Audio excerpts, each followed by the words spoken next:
Hello everyone, बेटा कैसे हैं सब लोग। तो आज पॉडकास्ट है principle of inheritance and variation का। मैं इससे पहले स्टार्ट करूं, मैं चाहूँगा कि आप पूरे फोकस से कान में लीड लगाकर इसको सुने। अगर आप कंसंट्रेशन से सुनेंगे तो सारे कॉन्सेप्ट आपके दिमाग में बैठेंगे, आप वो लाइनें समझ पाएंगे जो हमें याद रखनी है। नहीं तो क्या होता है कि लोग क्या करते हैं, आगे कुछ काम करते हुए सुनते तो उतना बेनिफिट नहीं होता। तो मुझे बताओ, क्या आप रेडी हो? क्या हम स्टार्ट कर सकते हैं इस पॉडकास्ट को? और बिल्कुल रेडी रहना बेटा, पूरी जान से ताकत से दिमाग में एकदम फोकस करके सारी चीज़ें सुनेंगे। इस चैप्टर के पॉडकास्ट को आपने किस तरीके से लेना है कि बहुत सारी ऐसी इंपॉर्टेंट लाइंस हैं, कॉन्सेप्ट हैं जो मैं बताऊंगा और आप उसे सुनते हुए आगे बढ़ेंगे।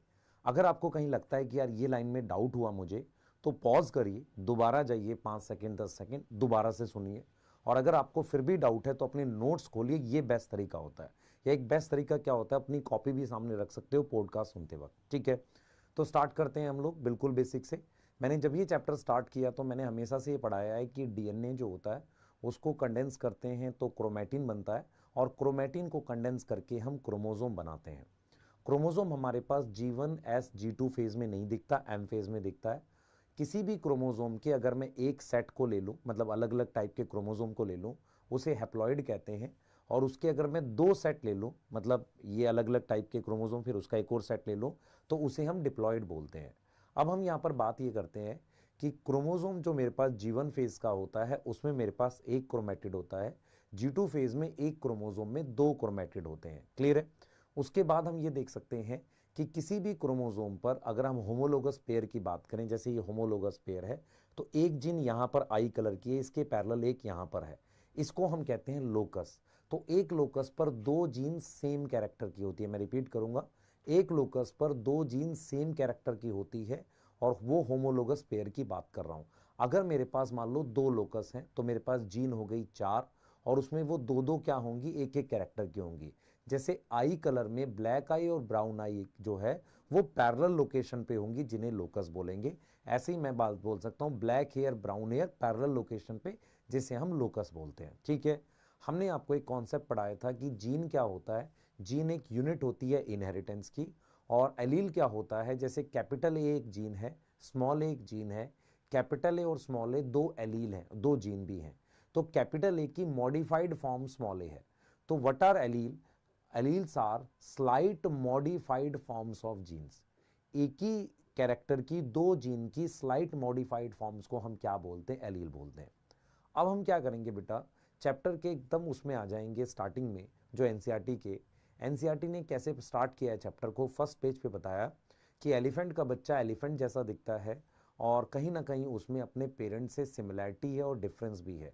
क्या 100% सिमिलैरिटी है? नहीं। क्या कुछ डिफरेंस है? बिल्कुल है। तो ये एक ब्रांच होती है बायो की जो दो चीज़ों से डील करती है। एक डील करती है वो inheritance of similarity, similar trait. Inheritance of similar trait को हम क्या बोलते हैं? हेरिडिटी बोलते हैं। एंड उसके अलावा वो डील करती है किससे? वेरिएशन से डील करती है। तो जेनेटिक्स डील करती है हेरिडिटी और वेरिएशन से। इनहेरिटेंस क्या होता है? Process of transfer of trait from parent to offspring, उसे हम क्या बोलते हैं? इनहेरिटेंस बोलते हैं। हेरिडिटी का मतलब कुछ ऐसी चीजें जो पास ऑन हो सकती हैं नेक्स्ट जनरेशन में। क्लियर है? अब हम बात करते हैं वेरिएशन की। वेरिएशन का मतलब होता है कि एक इंडिविजुअल अपने पेरेंट से कैसे अलग है, या एक इंडिविजुअल अपने सिबलिंग से कैसे अलग है। तो जो अमाउंट ऑफ डिफरेंस होता है बच्चे का अपने पेरेंट से, उसको वेरिएशन कहते हैं। वेरिएशन कई तरह की होती है। एक होती है कंटिन्यूस वेरिएशन, जैसे स्किन कलर में, मान लो किसी का स्किन डार्क है, फिर कम डार्क, फिर ऐसे करके बहुत सारे टाइप के skin colour, that is continuous variation. एक होती है डिसकंटिन्यूस वेरिएशन, जो मेंडल ने बताई थी, टॉल और डॉर्फ, बिल्कुल टॉल बिल्कुल डॉर्फ, इसको कहते हैं डिसकंटिन्यूस वेरिएशन। अगर वेरिएशन स्किन सेल में होती है तो सोमैटिक है, लिवर सेल में सोमैटिक है, क्योंकि अगली जनरेशन में नहीं जाएगी। उसके अलावा अगर वेरिएशन हमारे पास जर्म सेल में होती है तो उसको जर्म सेल वेरिएशन कहते हैं, वो अगली जनरेशन में जा सकती है। अब सवाल ये उठता है कि क्या जेनेटिक्स की नॉलेज हमें पहले भी थी? हमें ये पता है बेटा, लोगों को ये पता है कि एग्रीकल्चर जो है वो 8000 से 1000 बीसी, मतलब बहुत पहले, 10,000 साल से ज़्यादा हो गए हैं एग्रीकल्चर को। लोगों को ये पता था कि सोर्स ऑफ वेरिएशन कहीं ना कहीं सेक्सुअल रिप्रोडक्शन में छुपा हुआ है।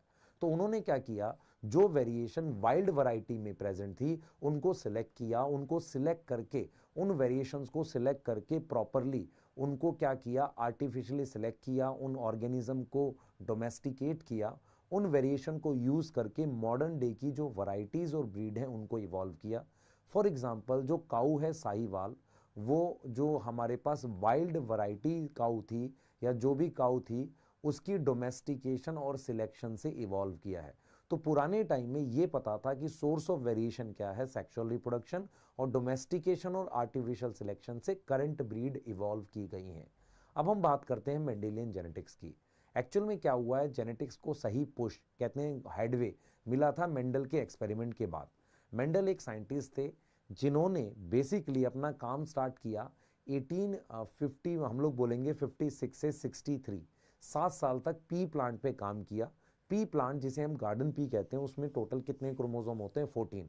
तो गार्डन पी पर उन्होंने जो एक्सपेरिमेंट किया उसका नाम था हाइब्रिडाइजेशन एक्सपेरिमेंट। वो उन्होंने 7 ईयर तक किया। उन्होंने अपना काम पब्लिश किया 1865 में।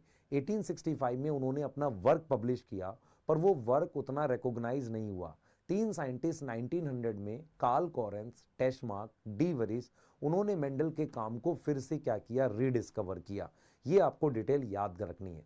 अब हम बात करते हैं मेंडल को सक्सेस क्यों मिली। मेंडल ने क्या किया था, जब अपना एक्सपेरिमेंट स्टार्ट किया था तो वहां पर उन्होंने मैथमेटिकल लॉजिक और स्टैटिस्टिकल एनालिसिस यूज किया। उन्होंने लार्ज सैंपल साइज लिया जो उनके रिजल्ट को ग्रेटर क्रेडिबिलिटी देता था।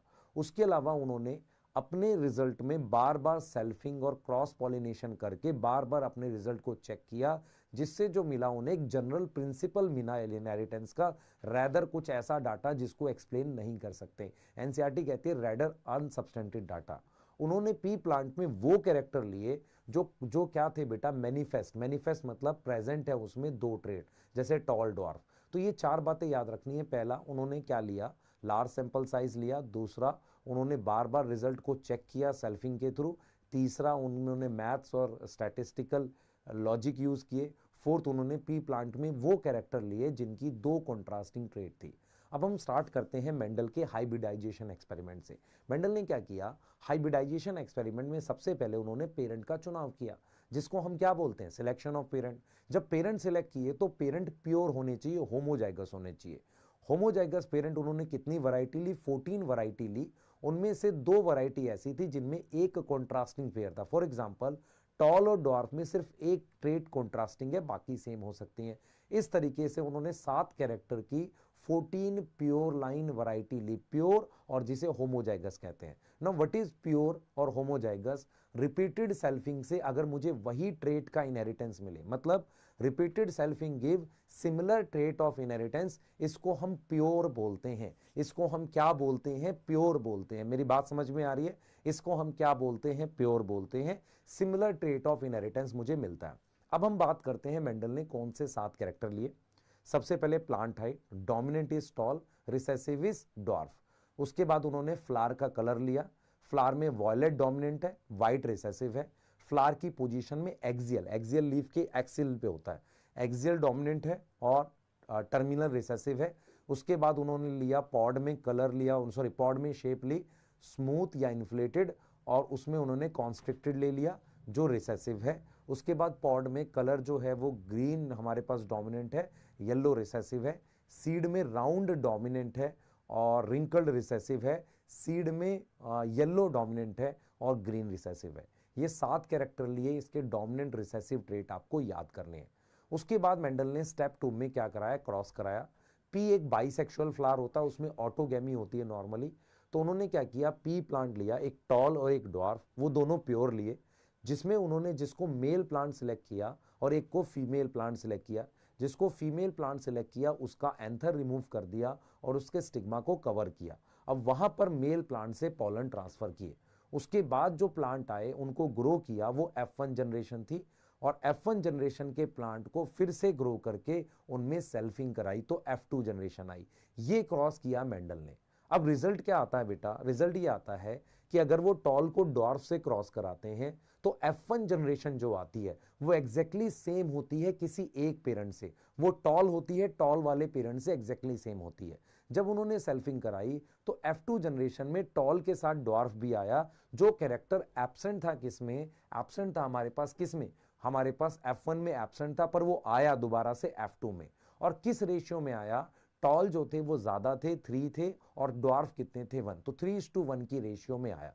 ये उनके पास क्या था, रिजल्ट था। अब क्या हुआ बेटा, मेंडल ने इससे कंक्लूजन निकाला। वो कंक्लूजन इंपॉर्टेंट है। मेंडल ने कहा कि समथिंग बीइंग स्टेबली पास, कुछ ऐसा है जो स्टेबल तरीके से पास होता है, अनचेंज मैनर, बिना बदले हुए, फ्रॉम पेरेंट टू प्रोजेनी। तो something being stably passed unchanged manner from parent to progeny, उन्होंने उस समथिंग को क्या बोला, फैक्टर। मेंडल ने कहा कि कुछ समथिंग है, कुछ ऐसा है जो अनचेंज मैनर में पेरेंट से बच्चे में पास होता है। उस समथिंग को मेंडल ने क्या बोला, उस समथिंग को मेंडल ने क्या बोला, उस समथिंग को मेंडल ने क्या बोला, आप ध्यान रखिए, उसको बोला उन्होंने क्या, उस समथिंग को बोला उन्होंने क्या, फैक्टर। ठीक है, जिसे आज हम जानते हैं किसके नाम से, जीन के नाम से। ये जीन या फैक्टर क्या होता है, यूनिट ऑफ इनहेरिटेंस होता है। मेंडल के अनुसार वो फैक्टर जोड़े में होते थे और फैक्टर क्या होते थे, स्टेबल यूनिट थी जो आपस में मिक्स नहीं होती थी। अब ये जो मेंडल का कंक्लूजन आया, इसके बाद हम लोग क्या बात कर सकते हैं बेटा, मेंडल के लॉ की बात कर सकते हैं। सबसे पहला लॉ है मेंडल का law of dominance. Law of dominance क्या बोलता है, लॉ ऑफ डोमिनेंस कहता है कि trait is control by discrete unit called factor. Trait को कंट्रोल करने के लिए एक यूनिट होती है, उसको हम फैक्टर कहते हैं। फैक्टर किस में मिलता है बेटा, पेयर में। Factor occur in pair, in dissimilar pair of factor. मतलब क्या हुआ, एक ऐसा फैक्टर जो डिसिमिलर है, जिसमें कैपिटल ए और स्मॉल ए है, डिसिमिलर पेयर ऑफ फैक्टर है, उसमें हमारे पास कोई एक डोमिनेंट होगा और एक रिसेसिव होगा। तो pair is control by discrete unit called factor, factor occur in pair, dissimilar pair में एक डोमिनेंट एक recessive. Law of dominance explain करता है क्यों F1 में ओनली टॉल आए और क्यों F2 में हमारे पास रेशियो जो थी वो 3:1 की क्यों आई, ये एक्सप्लेन करता है। अब एक और लॉ है जिसे हम लॉ ऑफ क्या बोलते हैं, सेग्रीगेशन। लॉ ऑफ सेग्रीगेशन कहता है कि कैपिटल टी स्मॉल टी अगर साथ है, वो ब्लेंडिंग मिक्सिंग शो नहीं करता, और वो क्या होता है, पास ऑन होता है किसमें, नेक्स्ट जनरेशन में। कैपिटल टी स्मॉल टी जो फैक्टर्स हैं वो मिक्स नहीं करते, ब्लेंड नहीं करते, और वो पास ऑन होते हैं नेक्स्ट जनरेशन में। और कैसे पास ऑन होते हैं कि अगर मेरे पास कैपिटल टी स्मॉल टी है तो 50% गैमेट में कैपिटल टी जाएगा और 50% में स्मॉल टी जाएगा। अगर मेरे पास कोई ऑर्गेनिज्म होमोजाइगस है, जाइगोट होमोजाइगस है, तो उससे बनने वाले गैमेट सिमिलर होंगे। अगर कोई ऑर्गेनिज्म हेट्रोजाइगस है तो उससे बनने वाले गैमेट क्या होंगे, डिसिमिलर होंगे। ये है लॉ ऑफ सेग्रीगेशन। याद रखें, सेग्रीगेशन का मतलब सेपरेशन। तो capital T small T separate होता है ड्यूरिंग गैमेट फॉर्मेशन, वो मिक्स नहीं होता, और वो दोबारा कंबाइन होते हैं कब, जाइगोट के अंदर। अब हम बात करते हैं बेटा मोनोहाइब्रिड डाइहाइब्रिड क्रॉस की, फिर बात करेंगे लॉ ऑफ इंडिपेंडेंट असॉर्टमेंट की। सबसे पहले आपने पढ़ा है मोनोहाइब्रिड क्रॉस। अगर मैं एक सिंगल कैरेक्टर को ले लूं तो मेरे पास जो क्रॉस बनेगा मोनोहाइब्रिड क्रॉस। मैं टॉल को क्रॉस करा रहा हूं डॉर्फ से, टॉल है कैपिटल टी, डॉर्फ है स्मॉल टी, उसको क्रॉस कराया तो मेरे पास F1 में आया टॉल जो कैपिटल टी स्मॉल टी होता है। कैपिटल टी स्मॉल टी के टॉल को मैंने क्या किया बच्चे, मैंने दोबारा से कैपिटल टी स्मॉल टी को मैंने दोबारा से सेल्फिंग करी, तो मेरे पास टॉल कितने आ गए, टॉल आ गए 3। Capital T capital T, capital T small t, capital T small T, फिर स्मॉल टी, मेरे पास कितने आ गए, ये 4 तरह की प्रोजेनी बन गई। इसमें टोटल मेरे पास F2 में, ध्यान से सुनेंगे, F2 में मेरे सबसे पहले F1 में कितने फिनोटाइप आए, एक टॉल, और कितने जीनोटाइप आए, एक capital T small T. F1 में F2 में कितना आया, कितने फिनोटाइप आए, 3 नहीं 2 आए, टॉल 3/4, ड्वार्फ 1/4। ठीक है, उसके बाद मेरे पास F2 में कितने जीनोटाइप आए, कैपिटल टी कितने आए, 1/4, कैपिटल टी स्मॉल टी 2/4, और स्मॉल टी 1/4। ये हमारे पास क्या है, ये हमारे पास क्या है, ध्यान से सुनेंगे, ये हमारे पास क्या है, ये हमारे पास किसकी बात कर रहे हैं हम लोग, किसकी बात कर रहे हैं, हम बात कर रहे हैं टॉल हम बात कर रहे हैं टॉल और एक ड्वार्फ, मतलब F2 जनरेशन में जो मोनो हाइब्रिड क्रॉस में आया। अब हम बात करते हैं डाई हाइब्रिड क्रॉस की। एनसीईआरटी कहती है कि dihybrid cross simple multiplication होता है मोनो हाइब्रिड क्रॉस के रिजल्ट की, ऐसा मेंडल ने फील किया। डाई हाइब्रिड क्रॉस का मतलब मैंने दो प्योर पेरेंट साथ ले लिए, टॉल के साथ राउंड ले लिया और ड्वार्फ के साथ रिंकल ले लिया। टॉल राउंड को लिखा capital T capital T capital R, dwarf wrinkled को लिखा small t small t small r. Capital T capital R का गैमेट बनेगा कैपिटल टी आर, और स्मॉल टी स्मॉल आर का गैमेट बनेगा स्मॉल टी स्मॉल आर। दोनों combine होंगे F1 में। F1 आ जाएगा एक हाइब्रिड जो टॉल राउंड होगा, फिनोटाइप एक आएगा टॉल राउंड, और उसको लिखेंगे capital T capital R small r. अब कैपिटल टी स्मॉल टी जो F1 है, कैपिटल आर स्मॉल आर जो F1 है, उसके 4 गैमेट बनेंगे, capital T small r, small t capital R, small t small r. Repeat कर रहा हूं, capital T small r, small t capital R, small t small r. अब मैं क्या करूंगा बेटा, मैं क्या करूंगा, एक बॉक्स जैसा स्ट्रक्चर बनाऊंगा जिसमें ऊपर की रो में, ऊपर की टॉप रो में और लेफ्ट कॉलम में गैमेट्स लिखते हैं। इसे कहते हैं पनेट स्क्वायर। पनेट स्क्वायर किसने दिया था? आरसी पनेट ने, जो एक ब्रिटिश साइंटिस्ट थे, जिन्होंने क्या किया था कि पनेट स्क्वायर क्या होता है, एक ग्राफ, एक डायग्राम के थ्रू आप प्रोबेबिलिटी ऑफ किसकी निकालते हो, जीनोटाइप, जहां पर आप ऊपर की रो में और लेफ्ट कॉलम पे गैमेट्स लिखते हो। तो अगर मेरे पास डाई हाइब्रिड क्रॉस है तो ऊपर की रो में 4 गैमेट हैं और साइड में 4 हैं, तो टोटल 16 बॉक्स बनेंगे। मोनो हाइब्रिड क्रॉस में ऊपर 2 गैमेट हैं और यहाँ साइड में 2 गैमेट है, तो 4 बॉक्स बनेंगे। तो डाई हाइब्रिड क्रॉस में टोटल 16 बॉक्स बने। उसमें से मेरे पास 9 आते हैं टॉल राउंड, फिर 3 आते हैं टॉल रिंकल्ड, 3 आते हैं मेरे पास क्या, ड्वार्फ राउंड, और 1 आता है मेरे पास ड्वार्फ रिंकल्ड। ये 1 नहीं है, 1/4 है, 3/4 है, 3/4 है, 9/4 है। इसीलिए रेशियो आती है फिनोटिपिक 9:3:3:1। फिनोटिपिक रेशियो F2 में आई 9:3:3:1। अब जो F2 में मेरे पास, ध्यान से सुनेंगे, F2 में मेरे पास अगर जीनोटिपिक रेशियो लिखनी है तो 9 को तोड़ दीजिए 1 2 2 4 में, 3 को तोड़िए 1 2 में, 3 को तोड़िए 1 2 में 1। तो टोटल जीनोटाइप F2 में कितने आ गए, 9, और जीनोटिपिक रेशियो आ गई 1 2 2 4। 9 को तोड़ा, 3 को तोड़ा 1 2, 3 को तोड़ा 1 2 और फिर 1। ये आ गए जीनोटिपिक रेशियो। अब ये हमारे पास डाई हाइब्रिड क्रॉस था। अगर आप ध्यान से देखेंगे, डाई हाइब्रिड क्रॉस का रिजल्ट दो मोनो हाइब्रिड क्रॉस के रिजल्ट्स का मल्टीपल है। अब हम पढ़ते हैं law of independent assortment. Law of independent assortment ये कहता है कि कैपिटल टी स्मॉल टी मेरे पास एक कैरेक्टर की पेयर है, कैपिटल आर स्मॉल आर दूसरे कैरेक्टर के पेयर है, अगर ये हाइब्रिड में प्रेजेंट है। तो कैपिटल टी स्मॉल टी का segregation capital R small r के सेग्रीगेशन पे डिपेंड नहीं करता। Segregation of one pair is independent to segregation of another pair.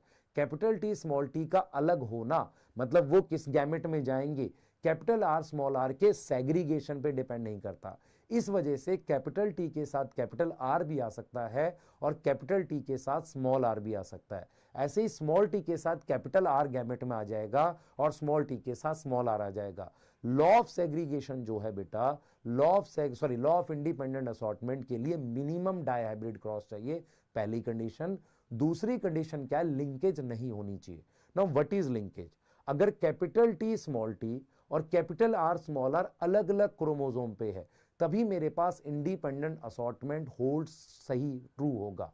लेकिन अगर ये सेम क्रोमोसोम पर है तो इंडिपेंडेंट असॉर्टमेंट क्या है, वो सही होल्ड नहीं होता है। मैं रिपीट कर देता हूं, इंडिपेंडेंट असॉर्टमेंट कब होल्ड सही होता है, जब capital T small t, capital R small r, ये दोनों, कैपिटल टी स्मॉल टी एक क्रोमोसोम पे, कैपिटल आर स्मॉल आर एक क्रोमोसोम पे, जब लिंकेज एब्सेंट है। अगर लिंकेज प्रेजेंट है तो इंडिपेंडेंट असॉर्टमेंट नहीं होगा, 4 तरह के गैमेट्स नहीं फॉर्म होंगे। तो इंडिपेंडेंट असॉर्टमेंट के लिए मिनिमम डाई हाइब्रिड क्रॉस। और आपको दूसरा क्या याद रखना है, इंडिपेंडेंट असॉर्टमेंट में दूसरा पॉइंट आपको याद रखना है कि लिंकेज नहीं होनी चाहिए। अब हम बात करते हैं ये टेस्ट क्रॉस क्या होता है। मेंडल ने क्या देखा कि जो F2 जनरेशन में जो प्रोजेनी आई थी, टॉल आई थी, उनमें पता नहीं चल रहा था कि कौन होमोजाइगस है कौन हेट्रोजाइगस है। सेल्फिंग कराने में एक में तो सिर्फ टॉल मिल रहे थे और एक में टॉल के साथ ड्वार्फ भी मिल रहा था।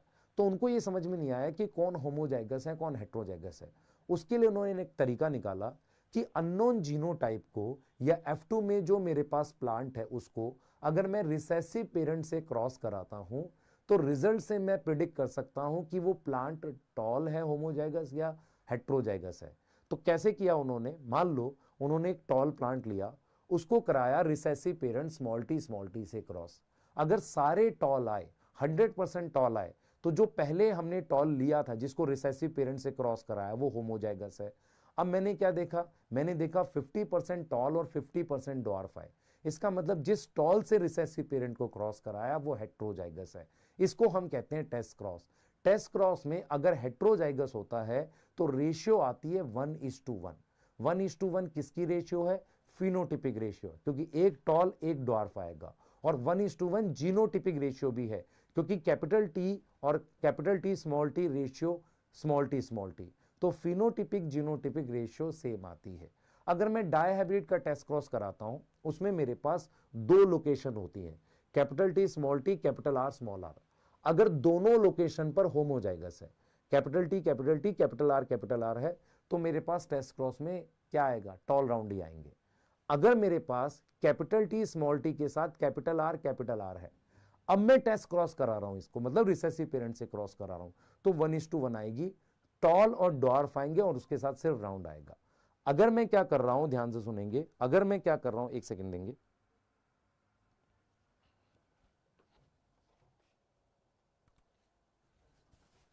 ठीक है बेटा, तो हम बात कर रहे थे टेस्ट क्रॉस की। तो अगर मेरे पास एक लोकेशन पर कैपिटल टी कैपिटल आर है, उसका टेस्ट क्रॉस कराया तो सारे टॉल राउंड आए। कैपिटल टी कैपिटल आर मतलब कैपिटल टी स्मॉल टी वाला हेट्रोजाइगस है, तो 1:1 की रेशियो आएगी और उसमें टॉल राउंड और हमारे पास ड्वार्फ राउंड आएंगे 1:1 में। अगर capital T capital R small r है, मतलब आर वाले पे हेट्रोजाइगस है, तो भी 1:1 आएगा, लेकिन इस बार राउंड और रिंकल्ड आएंगे टॉल के साथ। लेकिन अगर capital T capital R small r का टेस्ट क्रॉस करा रहे हैं तो tall round, dwarf round, tall wrinkled, dwarf wrinkled, ये चार आएंगे और चारों 1:1 की रेशियो में आएंगे, मतलब 4 बार 1 आएगा। ये डायहाइब्रिड का टेस्ट क्रॉस है। ठीक है, अब हम यहां से बात करते हैं what is back cross. Back cross क्या होता है, 2024 के पेपर में पूछा भी था। बैक क्रॉस का मतलब है आप अगर किसी भी एक पेरेंट से क्रॉस कराते हैं दैट इज बैक क्रॉस, सिर्फ रिसेसिव पेरेंट से क्रॉस कराते हैं that is test cross. Back cross किस लिए किया जाता है, क्रॉप इंप्रूवमेंट के लिए, it is a type of inbreeding, इसीलिए बैक क्रॉस किया जाता है। यस, अगर हम रेसिप्रोकल क्रॉस की बात करें तो मैंने ये टॉल प्लांट को डॉर्फ से क्रॉस कराया, इसको एज अ मेल लिया, इसको एज अ फीमेल लिया। अगर मैं इसको रिवर्स कर दूं, अगर मैं क्या करूं, इसको रिवर्स कर दूं, तो मेरे पास क्या हो जाएगा, ड्वार्फ जो है वहां से टॉल पे चला जाएगा। ड्वार्फ से कहां चला जाएगा, टॉल पे चला जाएगा। तो आपको ये समझना पड़ेगा कि जो ड्वार्फ है वहां से कहां चला जाएगा, वो टॉल पे चला जाएगा। क्या मेरी बात समझ में आ रही है, क्या मेरी बात समझ में आ रही है? इसका मतलब मैंने पेरेंट एक्सचेंज कर दिए, टॉल को मेल लिया, ड्वार्फ को फीमेल लिया था, अब मैंने उल्टा कर दिया, ड्वार्फ को मेल ले लिया, टॉल वाले को फीमेल ले लिया, that is reciprocal cross. Reciprocal cross Drosophila के लिए इंपॉर्टेंट होता था, पी प्लांट के लिए इंपॉर्टेंट उतना है नहीं। अब हम यहां से टॉपिक पढ़ेंगे जिसे हम बोलेंगे कि जीन इंटरेक्शन का एक टॉपिक होता है, जहां पर हम क्या पढ़ते हैं बच्चे, हम सिंगल जीन के बारे में पढ़ रहे थे। हमने मोनोहाइब्रिड क्रॉस पढ़ लिया। सिंगल जीन में मोनोहाइब्रिड में कुछ ऐसे क्रॉस मिलते हैं जो मेंडल के लॉ को फॉलो नहीं करते। बहुत सारे ऐसे एग्जाम्पल हैं, उनमें एक एग्जाम्पल है इनकम्प्लीट डोमिनेंस, एक एग्जाम्पल है को डोमिनेंस, एक एग्जाम्पल है प्लियोट्रॉपी और एक एग्जाम्पल है मल्टीपल एलील। सबसे पहले बात करते हैं इनकम्प्लीट डोमिनेंस की। डोमिनेंस में आपने क्या पढ़ा, मान लो आपके पास रेड फ्लावर है और आप उसको व्हाइट से क्रॉस करा रहे हो। अगर F1 जनरेशन रेड आ रही है, इसका मतलब दोनों से एक से मैच कर रही है, उसको हमने डोमिनेंस बोला। अगर मैंने रेड को क्रॉस कराया व्हाइट से, F1 जनरेशन पिंक आ गई, इसका मतलब दोनों से मैच नहीं कर रही है, उनके बीच का कुछ आया, इसको हम बोलते हैं इनकम्प्लीट डोमिनेंस। तो इनकम्प्लीट डोमिनेंस क्या होता है, F1 generation is intermediate of both parent. F1 generation जो है वो इंटरमीडिएट है दोनों पेरेंट का, उसको कहते हैं इनकम्प्लीट डोमिनेंस। उसमें क्या होता है, F1 जनरेशन पिंक आई है, कैपिटल आर स्मॉल आर। अगर रेड फ्लावर है कैपिटल आर, व्हाइट फ्लावर है स्मॉल आर, उनके क्रॉस से जो F1 आया वो कैपिटल आर स्मॉल आर है जो पिंक फ्लावर है। अब पिंक फ्लावर की जब हम सेल्फिंग करते हैं तो मेरे पास कैपिटल आर रेड फ्लावर है, कैपिटल आर स्मॉल आर क्या होता है, पिंक फ्लावर है, कैपिटल आर स्मॉल आर क्या है, पिंक फ्लावर है, और फिर स्मॉल आर में हमारे पास क्या आ जाता है, व्हाइट फ्लावर आ जाता है। तो जो कैपिटल आर स्मॉल आर हमारे पास पिंक फ्लावर है, ध्यान से सुनेंगे, कैपिटल आर स्मॉल आर हमारे पास क्या है, पिंक फ्लावर है, ये वो पिंक फ्लावर है बेटा, ध्यान से सुनेंगे, कैपिटल आर स्मॉल आर हमारे पास क्या है, पिंक फ्लावर है। तो मेरे पास फिनोटाइप कितने आ गए F2 में, 3, रेड 1/4, पिंक 2/4 और व्हाइट आ गया 1/4। जीनोटाइप कितने आ गए, 3 ही आ गए, कैपिटल आर 1/4, कैपिटल आर 2/4 और स्मॉल आर 1/4।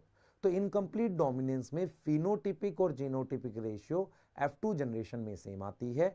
उसके अलावा आप इसके अगर एग्जाम्पल याद करेंगे तो ये इसका एग्जाम्पल एक है स्नैपड्रैगन, जिसे एंटीरिनम स्पीशीज कहते हैं या डॉग फ्लावर कहते हैं। उसके अलावा मिराबलिस 4 o'clock प्लांट, ये एग्जाम्पल हैं किसके, हमारे पास इनकम्प्लीट डोमिनेंस के। अब हम बात करते हैं कोडोमिनेंस की। कोडोमिनेंस क्या होता है बच्चे, जैसे हमने आपको बताया कि रेड और व्हाइट के बीच में क्रॉस कराने से अगर रेड फ्लावर आए, डोमिनेंस, रेड और व्हाइट के बीच में क्रॉस कराने से अगर पिंक आए, इनकम्प्लीट डोमिनेंस। अगर रेड फ्लावर को व्हाइट से क्रॉस कराओ, एक ऐसा फ्लावर आए जिसमें रेड पेटल भी हो और व्हाइट पेटल भी हो, मतलब दोनों ट्रेट एक्सप्रेस करे। सबसे पहले आपको यह ध्यान रखना है कि कोडोमिनेंस की यह डेफिनेशन गलत है कि बोथ एलील इज डोमिनेंट, गलत है। कोडोमिनेंस का मतलब होता है दोनों एलील पूरी तरह से एक्सप्रेस करेंगी। मतलब क्या हुआ, जो मेरे पास both allele of one character express करती हैं कंप्लीटली। क्लियर है। तो जो F1 आता है उसमें दोनों के फीचर आते हैं। If F1 is similar to both parent, codominance, F1 is similar to any one of the parent, dominance, F1 is similar to not similar to any of the parent, intermediate, incomplete dominance। अब codominance का best example है blood group. आपको ये समझना है कि blood group अलग अलग टाइप के होते हैं। हमारे पास क्या होता है, एक ब्लड ग्रुप की टाइप होती है जिसे एबीओ टाइप कहते हैं। इस ब्लड ग्रुप को कंट्रोल करने के लिए मेरे पास एक जीन होती है जिसका नाम जीन आई है। जीन आई जो होती है उसकी 3 एलील है, एक है आई ए, एक है आई के ऊपर बी और एक है स्मॉल आई। जीन आई की 3 एलील होना, किसी भी कैरेक्टर की 3 एलील होना पॉपुलेशन में मल्टीपल एलील का एग्जांपल है। किसी भी कैरेक्टर की 2 से ज्यादा एलील होना। मेंडल ने क्या बोला था, कैपिटल टी स्मॉल टी 2 ही एलील होती हैं। यदि 2 से ज्यादा हैं तो वो किसका उदाहरण है, मल्टीपल एलील का उदाहरण है। क्या मेरी बात समझ में आ रही है। अब आपको ये समझना है कि जो एलील आई ए है उसकी वजह से आरबीसी के सरफेस पे एक शुगर पॉलीमर, प्लाज्मा मेम्ब्रेन पर एक शुगर पॉलीमर बनता है।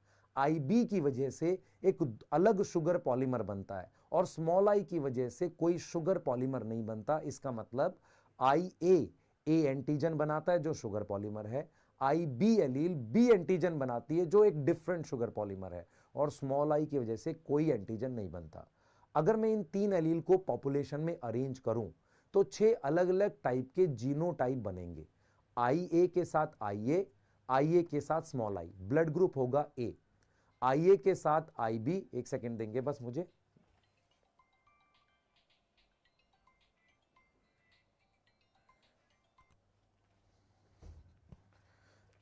बेटा एक अर्जेंट कॉल थी मेरे पास। तो बेसिकली क्या होता है कि हमारे पास ब्लड ग्रुप की हमने बताया कि 3 एलील हैं, आई ए आई B small I A.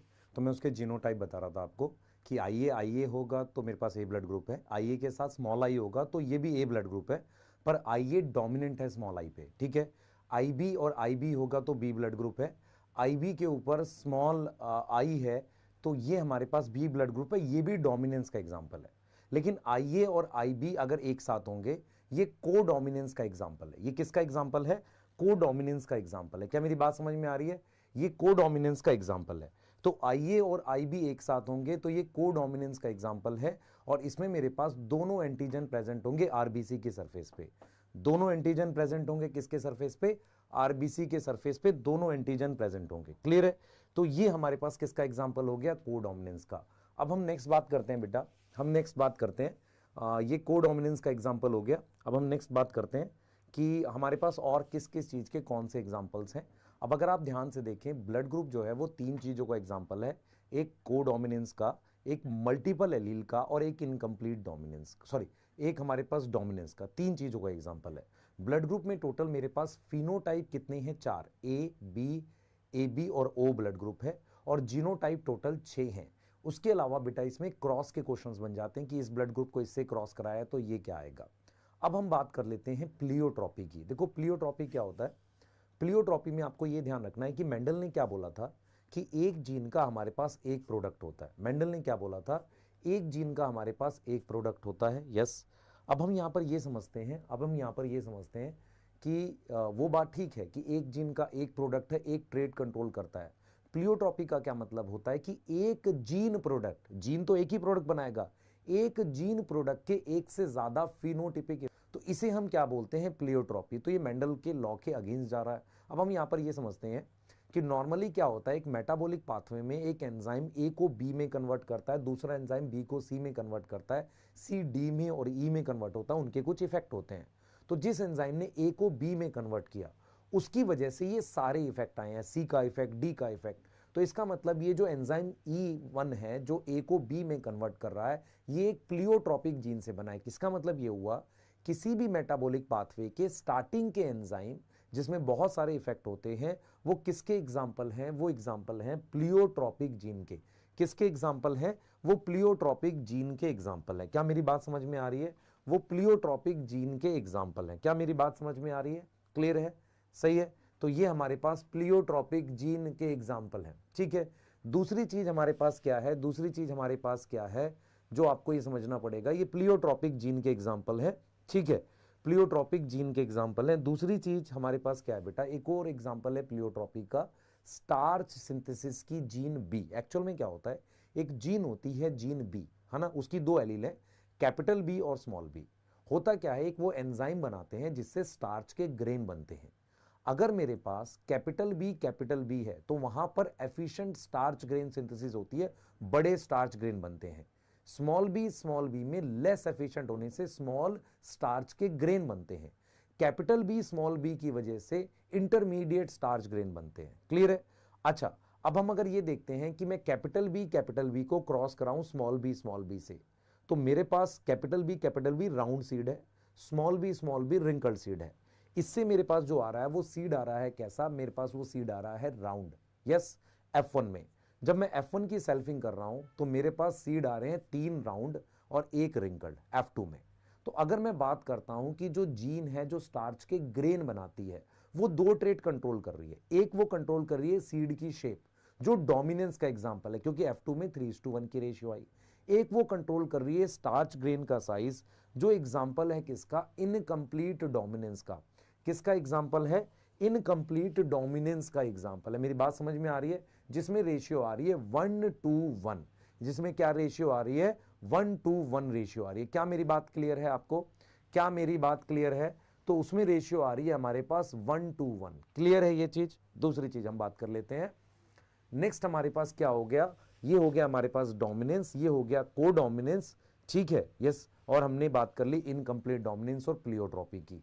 NCERT ने एक लाइन लिखी है प्लियोट्रॉपी में, dominance is not an autonomous feature of gene. मतलब डोमिनेंस किसी जीन से जुड़ा हुआ फीचर नहीं है, वो डिपेंड करता है जीन के प्रोडक्ट पे कि वो क्या इफेक्ट दिखा रही है। दूसरा, आप कौन सा ट्रेट कंसीडर कर रहे हो, आप क्या देख रहे हो, सीड की शेप देख रहे हो, क्या आप स्टार्च ग्रेन का साइज देख रहे हो, इस पर भी डिपेंड करता है। अब हम बात कर लेते हैं बेटा मल्टीपल एलील की। तो मल्टीपल एलील क्या होता है, जैसे आपको समझना पड़ेगा, किसी ह्यूमन में किसी भी कैरेक्टर की मैक्सिमम 2 एलील प्रेजेंट है। फॉर एग्जांपल ब्लड ग्रुप की वैसे कितनी एलील होती है, 3, IA, IB, स्मॉल आई, पर किसी ह्यूमन में मैक्सिमम 2 ही टाइप की हो सकती हैं। तो मल्टीपल एलील का मतलब है किसी एक कैरेक्टर की पॉपुलेशन में, एक से ज्यादा इंडिविजुअल में अगर 2 से ज्यादा एलील प्रेजेंट होंगी तो उसको हम क्या बोलेंगे, मल्टीपल एलील बोलेंगे। जैसे 3 हो गई, 4 हो गई। मल्टीपल एलील के लिए क्या होना चाहिए, एक ही कैरेक्टर होना चाहिए। मेरे अगर 15th क्रोमोसोम में है तो आपके भी 15th क्रोमोसोम पे, तो क्रोमोसोम नंबर सेम होगा, कैरेक्टर सेम होगा, लोकस सेम होगा, पर एक से ज्यादा इंडिविजुअल लेने पड़ेंगे। पॉपुलेशन में आप पढ़ सकते हैं मल्टीपल एलील, नहीं तो आप नहीं पढ़ सकते। तो मल्टीपल एलील क्या होता है, मोर देन मेरे पास कितनी कॉपी प्रेजेंट होती है, मोर देन हमारे पास कितनी कॉपी प्रेजेंट होती है, मोर देन हमारे पास हम कहते हैं मोर देन कितनी कॉपी, 2 कॉपी, किसी मतलब मोर देन 2 टाइप की एलील प्रेजेंट है, उसे हम मल्टीपल एलील कहते हैं। मल्टीपल एलील जो होती है बेटा, वो उस केस में जैसे ब्लड ग्रुप के केस में टोटल कितने जीनोटाइप बना रही है, 6 जीनोटाइप बना रही है। अब हम बात करते हैं, देखो याद रखना, मल्टीपल एलील में एक ही कैरेक्टर की 2 से ज्यादा एलील है। आपको ये पढ़ाई पॉपुलेशन में करनी पड़ेगी, क्योंकि एक इंडिविजुअल में मैक्सिमम 2 प्रेजेंट होती हैं। अब हम आते हैं 2 जीन वाले किसी इंटरेक्शन में। आपने पढ़ा था कि जब 2 जीन लोकस या 2 कैरेक्टर इन्वॉल्व होते हैं, वहां पे मेंडल ने एक लॉ बताया जिसका नाम है इंडिपेंडेंट असॉर्टमेंट। इंडिपेंडेंट असॉर्टमेंट ये कहता है कि सेग्रीगेशन ऑफ जीन दूसरे पे डिपेंड नहीं करती। इसके अलावा अगर मैं 2 या 2 से ज्यादा लोकस का एक इंटरेक्शन पढ़ूं, वहां पर आता है पॉलीजेनिक इनहेरिटेंस। पॉलीजेनिक इनहेरिटेंस को जरा समझते हैं, एनसीईआरटी क्या कहती है। पॉलीजेनिक इनहेरिटेंस को एनसीईआरटी क्या बोलती है, बहुत ध्यान से देखेंगे। देखो मैं प्लियोट्रॉपी का जो पीकेयू का एग्जांपल है वो पीकेयू में ही बताऊंगा, ठीक है।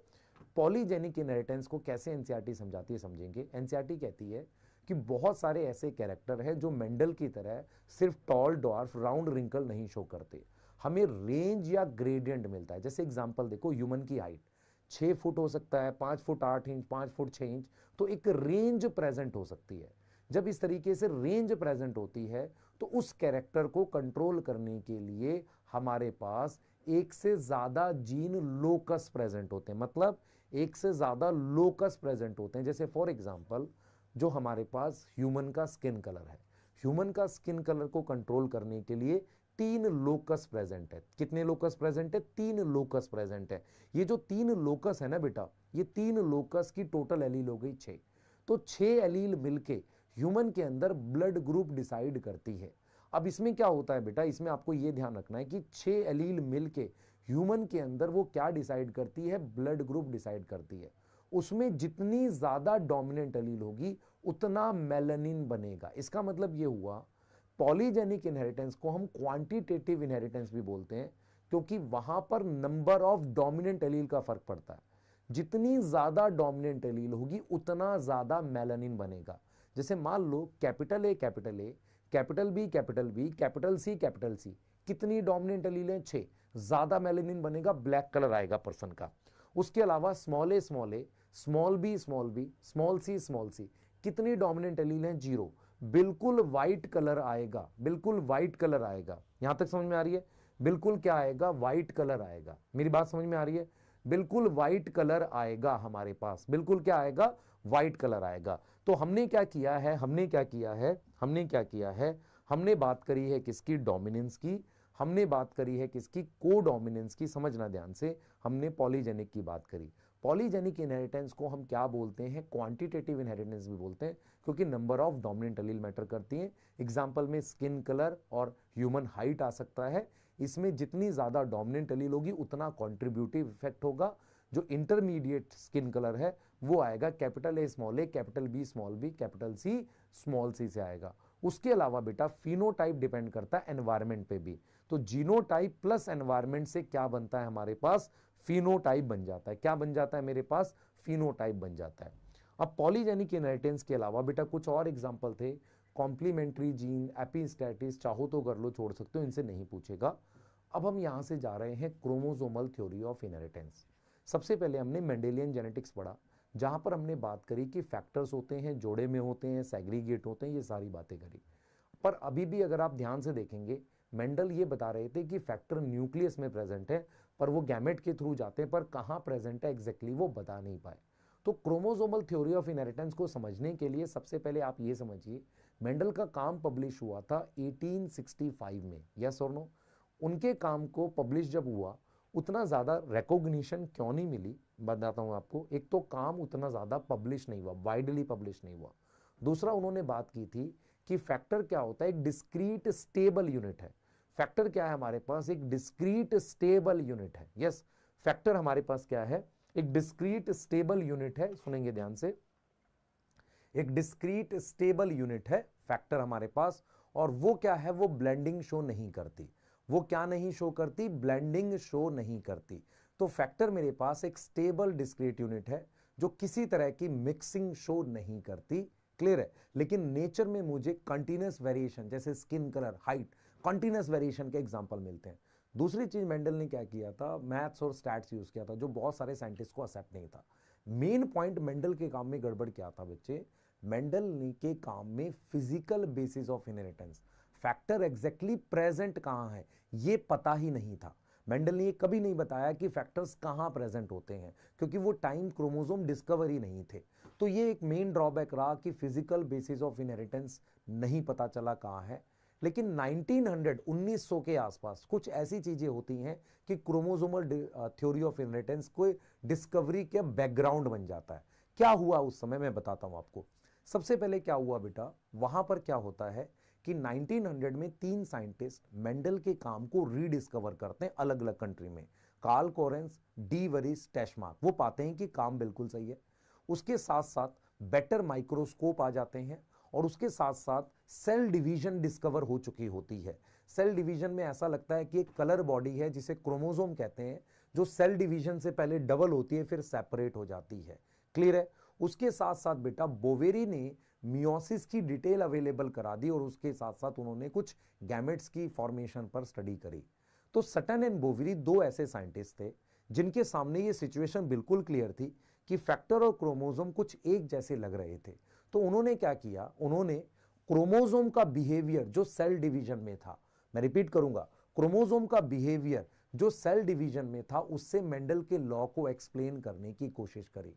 उन्होंने ऐसा ऑब्जर्व किया कि जैसे फैक्टर जोड़े में होते हैं, क्रोमोसोम भी पेयर में होते हैं, और क्रोमोसोम एनाफेज 1 में सेग्रीगेट होते हैं, ऐसे ही फैक्टर सेग्रीगेट होते हैं। जब फैक्टर की सेग्रीगेशन होती है वो दूसरे पे निर्भर नहीं करती। ये पढ़ा था लॉ ऑफ इंडिपेंडेंट असॉर्टमेंट में।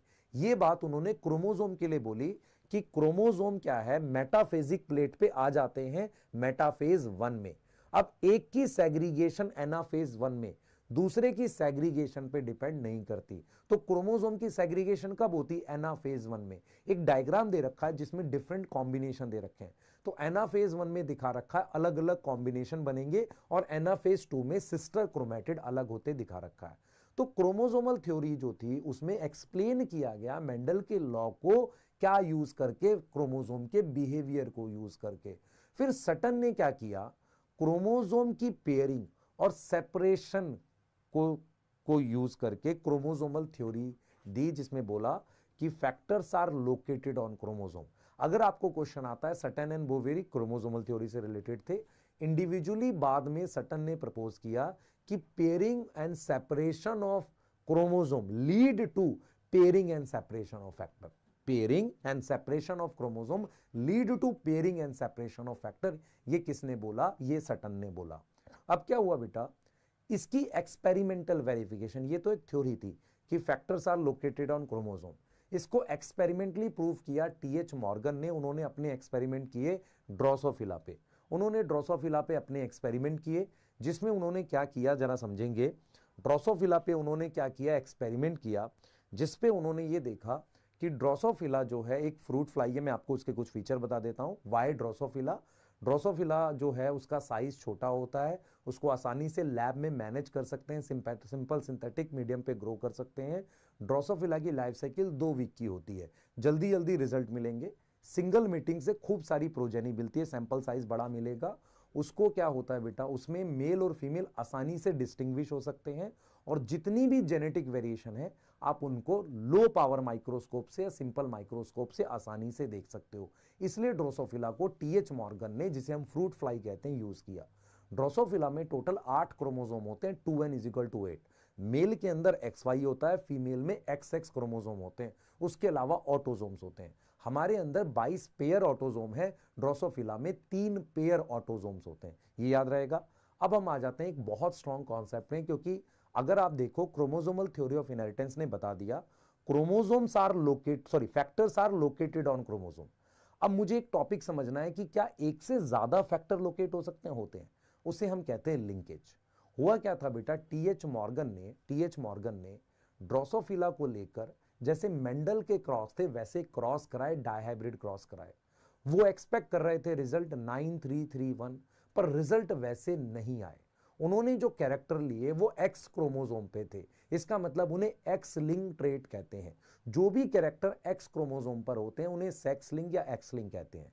उन्होंने जो एक्स क्रोमोसोम पर कैरेक्टर लिए, एक कैरेक्टर क्या था बेटा, सबसे पहला था बॉडी कलर। बॉडी कलर याद रखेंगे ड्रोसोफिला में येलो बॉडी रिसेसिव होता है, ब्राउन बॉडी डोमिनेंट होता है। दूसरा हमारे पास, ध्यान सुनेंगे, पहला था हमारे पास बॉडी कलर, पहला था हमारे पास बॉडी कलर। दूसरा हमारे पास क्या था बच्चे, आई कलर था। आई कलर में हमारे पास दो होता है, एक व्हाइट आई होता है और एक रेड आई होता है। समझे ध्यान से, एक व्हाइट आई होता है और एक रेड आई होता है। उसके बगल में हमारे पास, ध्यान सुनेंगे, उसके बगल में हमारे पास एक व्हाइट आई है, एक रेड आई है। उसके बगल में हमारे पास एक और हमारे पास प्रेजेंट है, वो हमारे पास है, ध्यान सुनेंगे, वो था हमारे पास बॉडी विंग की साइज। विंग में डोमिनेंट है हमारे पास नॉर्मल विंग और मिनिएचर विंग रिसेसिव है। तो ड्रोसोफिला के एक्स क्रोमोसोम पे 3 कैरेक्टर लिए। अब मैं आपको लिंकेज समझाता हूं होता क्या है। लिंकेज का मतलब है कि दो अलग अलग कैरेक्टर की जीन, जैसे कैपिटल टी कैपिटल आर, अगर वो एक ही क्रोमोसोम पे प्रेजेंट है उसे लिंकेज कहते हैं। उससे फर्क क्या पड़ता है, ये जीन मियोसिस के समय जब एनाफेज 1 होगा, ये दोनों साथ जाती हैं गैमेट में। क्लियर है? इससे फर्क क्या पड़ेगा, डिफरेंट कॉम्बिनेशन नहीं बनेंगे। अगर आप capital T small t capital R small r को इंडिपेंडेंट असॉर्टमेंट करते हो तो 4 टाइप के गैमेट बनते हैं। लेकिन लिंकेज की वजह से हमारे पास हो सकता है 4 टाइप के गैमेट ना बने, 2 ही टाइप के गैमेट बने। तो आपको यह समझना है what is linkage. Linkage is physical association of 2 gene of different character on 1 chromosome. उससे क्या होगा, they tend to remain together. Physically linked है, वो साथ रहना चाहेंगे। उससे ये होता है कि जब हम क्रॉस कराते हैं, डायहाइब्रिड क्रॉस, तो मेरे पास पेरेंटल कॉम्बिनेशन ज्यादा आते हैं, जिन्हें हम कहते हैं नॉन रिकॉम्बिनेंट, और रिकॉम्बिनेंट हमारे पास कम आते हैं। अब आपको यह समझना है कि लिंक जीन को आपस में कौन अलग कर सकता है, क्रॉसिंग ओवर। क्रॉसिंग ओवर क्या है, लिंक जीन को अलग कर सकता है। क्रॉसिंग ओवर कब होती है, मियोसिस 1 के पैकेटेन में, नॉन सिस्टर क्रोमैटिड के बीच में। तो क्रॉसिंग ओवर क्या कर सकती है, लिंक जीन को आपस में अलग कर सकती है।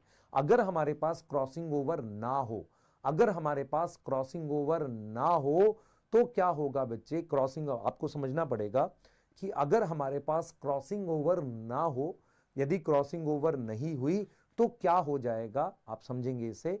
अगर क्रॉसिंग ओवर नहीं हुई तो क्या हो जाएगा, क्रॉसिंग ओवर ना होने की वजह से हमारे पास क्या हो जाएगा, आप सोचो ध्यान से, हमारे पास वो जीन वैसी ही साथ रह जाएंगी, पेरेंटल बढ़ जाएंगे। तो आपने ये समझना है, लिंकेज मतलब genes are present on same chromosome, उसकी वजह से वो साथ रहना चाहती है, पेरेंटल कॉम्बिनेशन बढ़ जाते हैं, रिकॉम्बिनेंट घट जाते हैं। जितनी ज्यादा पास होंगी उतनी स्ट्रॉन्ग लिंकेज है, उतने ज्यादा पेरेंटल होंगे, उतने कम क्या होंगे, रिकॉम्बिनेंट। जैसे जैसे डिस्टेंस बढ़ेगा वैसे वैसे रिकॉम्बिनेंट बढ़ेंगे। यही चीज आपको एनसीईआरटी बोलती है।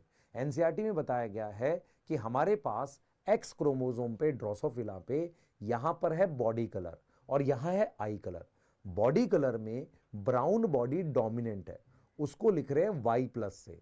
येलो बॉडी रिसेसिव है, उसको लिख रहे हैं स्मॉल वाई से। व्हाइट आई रिसेसिव है डब्ल्यू से, और रेड आई डोमिनेंट है डब्ल्यू प्लस से। इन दोनों के बीच में, बॉडी कलर और आई कलर के बीच में डिस्टेंस कम है, इसलिए 1.3% रिकॉम्बिनेंट है। आई कलर और विंग साइज के बीच में डिस्टेंस ज्यादा है, 37.2% रिकॉम्बिनेंट है। तो बॉडी कलर और eye colour tightly linked genes है, less chance of crossing over. ये जो मेरे पास है, मेरे पास आई कलर और विंग साइज, इसमें ज्यादा डिस्टेंस है, more chance of crossing over. इसमें हमारे पास क्या है, मोर चांस क्या है, क्रॉसिंग ओवर है। क्या मेरी बात समझ में आ रही है? तो less chance of crossing over और more chance of crossing over, इसकी हमने बात कर ली। क्लियर है? इसकी हमने क्या कर ली, बात कर ली। यहां तक क्लियर हो गया? ठीक है। अब हम नेक्स्ट बात करते हैं बेटा। हमने बात कर ली इसकी, क्या नाम है, लिंकेज की, हमने बात कर ली इसकी। अब आपको क्या याद करना है, एक एनसीईआरटी में क्रॉस दे रखा है, आप सिर्फ ये याद करें कि एक्स क्रोमोसोम है, उस पे 3 अलग अलग कैरेक्टर के लिए जीन है। एक है body colour, yellow body recessive है, उसको वाई से लिख रहे हैं। उसका wild type brown body dominant है, उसको लिख रहे हैं वाई प्लस से। रेड आई डोमिनेंट है डब्ल्यू प्लस, और व्हाइट आई रिसेसिव है डब्ल्यू। और यहां पर मेरे पास क्या है, यहां पर है एम मिनिएचर विंग रिसेसिव, और नॉर्मल विंग जो है एम प्लस से लिख रहे हैं। अब आपने क्या किया, इसमें आपने क्रॉस किसके किसके बीच में कराना है, बॉडी कलर और आई कलर के बीच में, और फिर आई कलर और विंग साइज के बीच में। पहले क्रॉस में जब आपने कराना है तो आपने होमोजाइगस फीमेल लेनी है और वो रिसेसिव वाली लेनी है। रिसेसिव फीमेल कैसे लेंगे? येलो बॉडी व्हाइट आई फीमेल, उसको क्रॉस करा रहे हैं किससे? डोमिनेंट मेल से। येलो बॉडी का क्या आएगा? ब्राउन बॉडी रेड आई मेल से। दूसरे क्रॉस में आप क्या कर रहे हैं? आप कर रहे हैं रेड आई, ध्यान सुनेंगे, फीमेल कैसी लेंगे? व्हाइट आई मिनिएचर विंग की फीमेल, उसको क्रॉस करा रहे हैं मेल से, जो क्या है? रेड आई नॉर्मल विंग टाइप से। अब इनका आएगा F1 जनरेशन। F1 जनरेशन में क्या होगा? अगर आपने फीमेल क्या ली थी? फीमेल आपने ली थी कैसी? येलो बॉडी और क्या थी? व्हाइट आई। अब मेल F1 में क्या हो जाएगा? येलो बॉडी व्हाइट आई हो जाएगा। आपने मेल क्या लिया था? मेल लिया था आपने क्या? आपने लिया था ब्राउन बॉडी रेड आई। अब क्या होगा? फीमेल ब्राउन बॉडी रेड आई होगी पर हेट्रोजाइगस होगी। इसे कहते हैं क्रिस क्रॉस इनहेरिटेंस। फीमेल का कैरेक्टर मेल, क्योंकि फीमेल का एक्स क्रोमोसोम मेल में तो आएगा ही, और मेल का एक्स क्रोमोसोम मेल में नहीं जाता, फीमेल में जाता है। इसको कहते हैं क्रिस क्रॉस इनहेरिटेंस। सर हमें क्या याद करना है? आपको याद करना है बॉडी कलर और आई कलर में 1.3% रिकॉम्बिनेंट है, आई कलर और विंग साइज में 37.2% रिकॉम्बिनेंट है। उसके बाद क्या हुआ बेटा? एक स्टूडेंट थे मॉर्गन के, जिनका नाम था स्टर्टी वेंट। उन्होंने बोला कि distance between link gene is directly proportional to recombination frequency. Distance between two link gene is directly proportional, जितना ज्यादा डिस्टेंस होगा उतनी ज्यादा रिकॉम्बिनेशन फ्रीक्वेंसी बनेगी। उसको उन्होंने एक यूनिट दे दिया। उन्होंने कहा 1% recombinant is equal to 1% chance of crossing over is equal to एक map unit is equal to 1 centimorgan. उसको उन्होंने क्या दिया? 1 सेंटीमॉर्गन का नाम दे दिया। 1% recombinant is equal to 1% cross over value is equal to 1% recombination frequency, एक मैप यूनिट, एक सेंटीमॉर्गन, ऐसा करके बोल दिया। अब क्या है बेटा? इसे हम कहते हैं लिंकेज मैप या एक तरीके का जेनेटिक मैप। लिंकेज मैप का मतलब होता है रिलेटिव पोजीशन। यस, अगर मान लो ए और बी में 5 सेंटीमॉर्गन का डिस्टेंस है तो 5% रिकॉम्बिनेंट है। बी और सी में अगर 10% है तो 10 सेंटीमॉर्गन है। ऐसे आप लिंकेज मैप बना सकते हो। अब ये हमने पढ़ लिया लिंकेज। इसके बाद हम बात करेंगे एक टॉपिक का जिसका नाम है सेक्स डिटर्मिनेशन। आपने याद रखना है कि हम स्टार्टिंग से पढ़ते आ रहे हैं कि क्रोमोसोम से मेल फीमेल डिसाइड होता है, पर सबसे पहले आप याद करो आपके घर के बाहर बाइसेक्सुअल फ्लावर्स हैं, उनमें क्रोमोसोम से सेक्स डिटरमाइन नहीं होता क्योंकि वो तो बाइसेक्सुअल हैं। तो क्रोमोसोमल सेक्स डिटर्मिनेशन साइंटिस्ट लोगों को हमेशा पजल करता रहा। इसमें थोड़ी सी डिटेल हमारे पास कब आई? जब हमने गैमेटोजेनेसिस या सेल की डिटेल माइक्रोस्कोप से पढ़ने स्टार्ट की। 1891 में एक साइंटिस्ट थे जिनका नाम था हैंकिंग।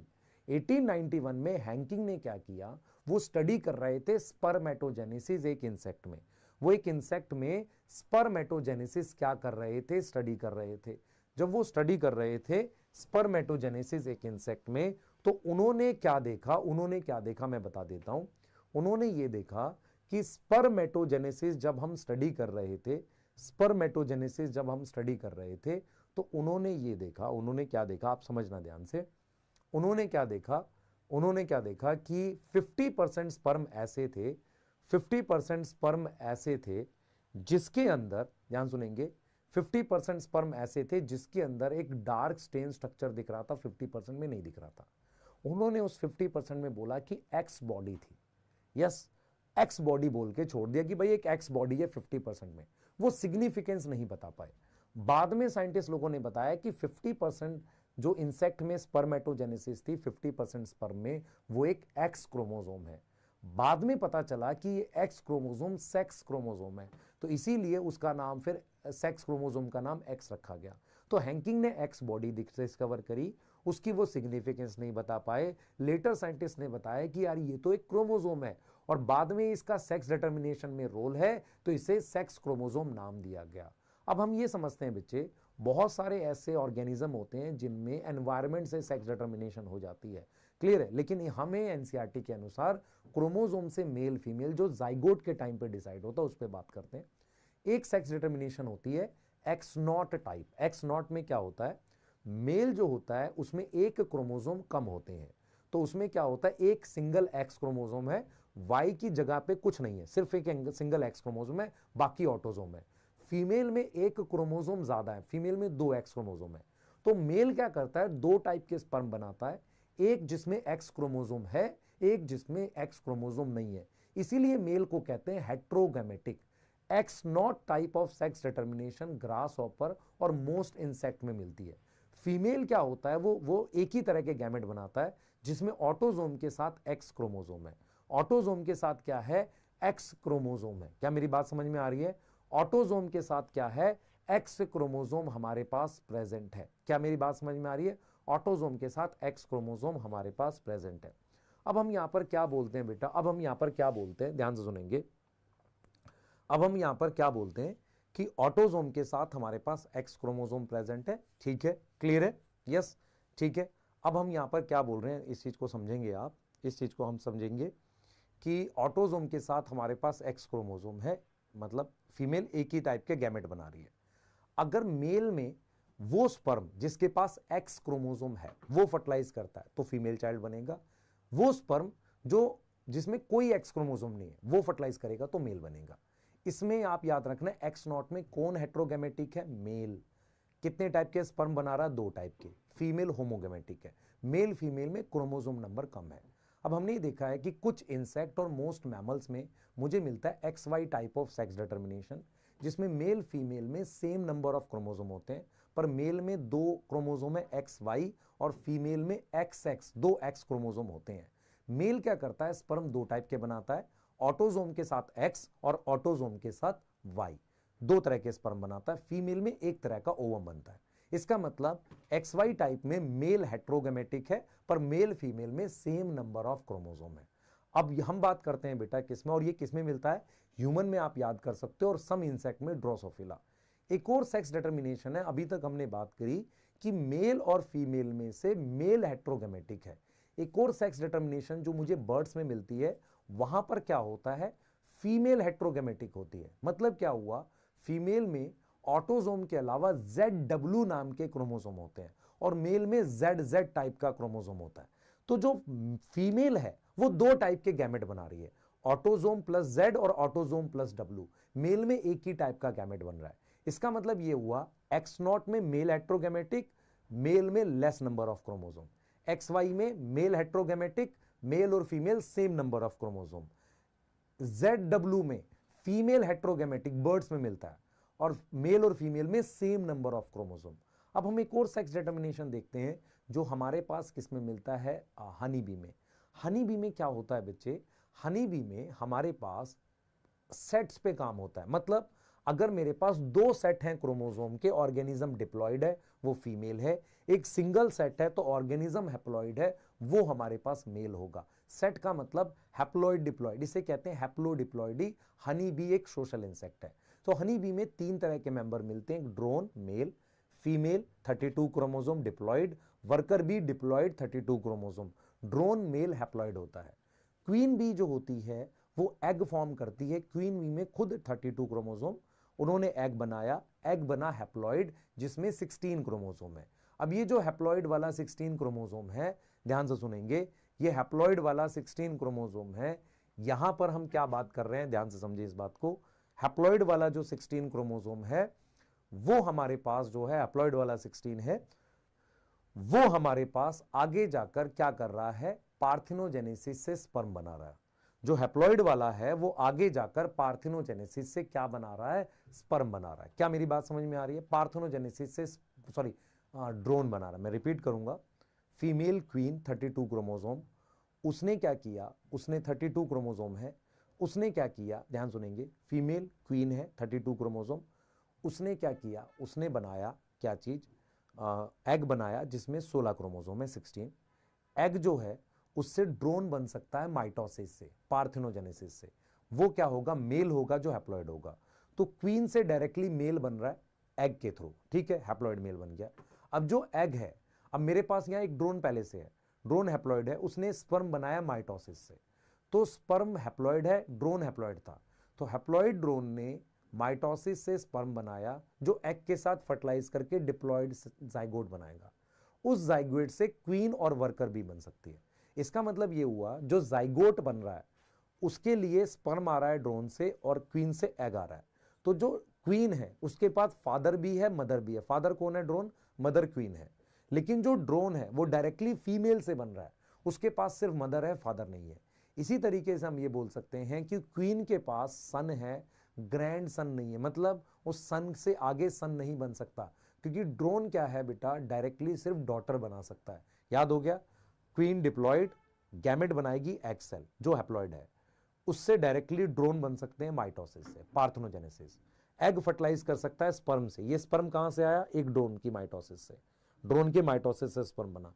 एग और स्पर्म फर्टिलाइज करके दोबारा डिप्लॉयड सेल बनाएंगे 32, जो क्वीन और वर्कर भी। तो वर्कर भी स्टीराइल फीमेल होती है, और जो ड्रोन है वो हमारे पास क्या है? वो हैप्लॉइड मेल होता है। इसे कहते हैं हैप्लोडिप्लॉइडी। तो अगर आपसे पूछे हैप्लोडिप्लॉइडी किस में मिलेगा? हनी बी में। क्रोमोसोम नंबर याद करने हैं, कैसे गैमेट्स बनते हैं ये याद करने हैं। अब हम आ जाते हैं सेक्स डिटर्मिनेशन के बाद म्यूटेशन का टॉपिक है।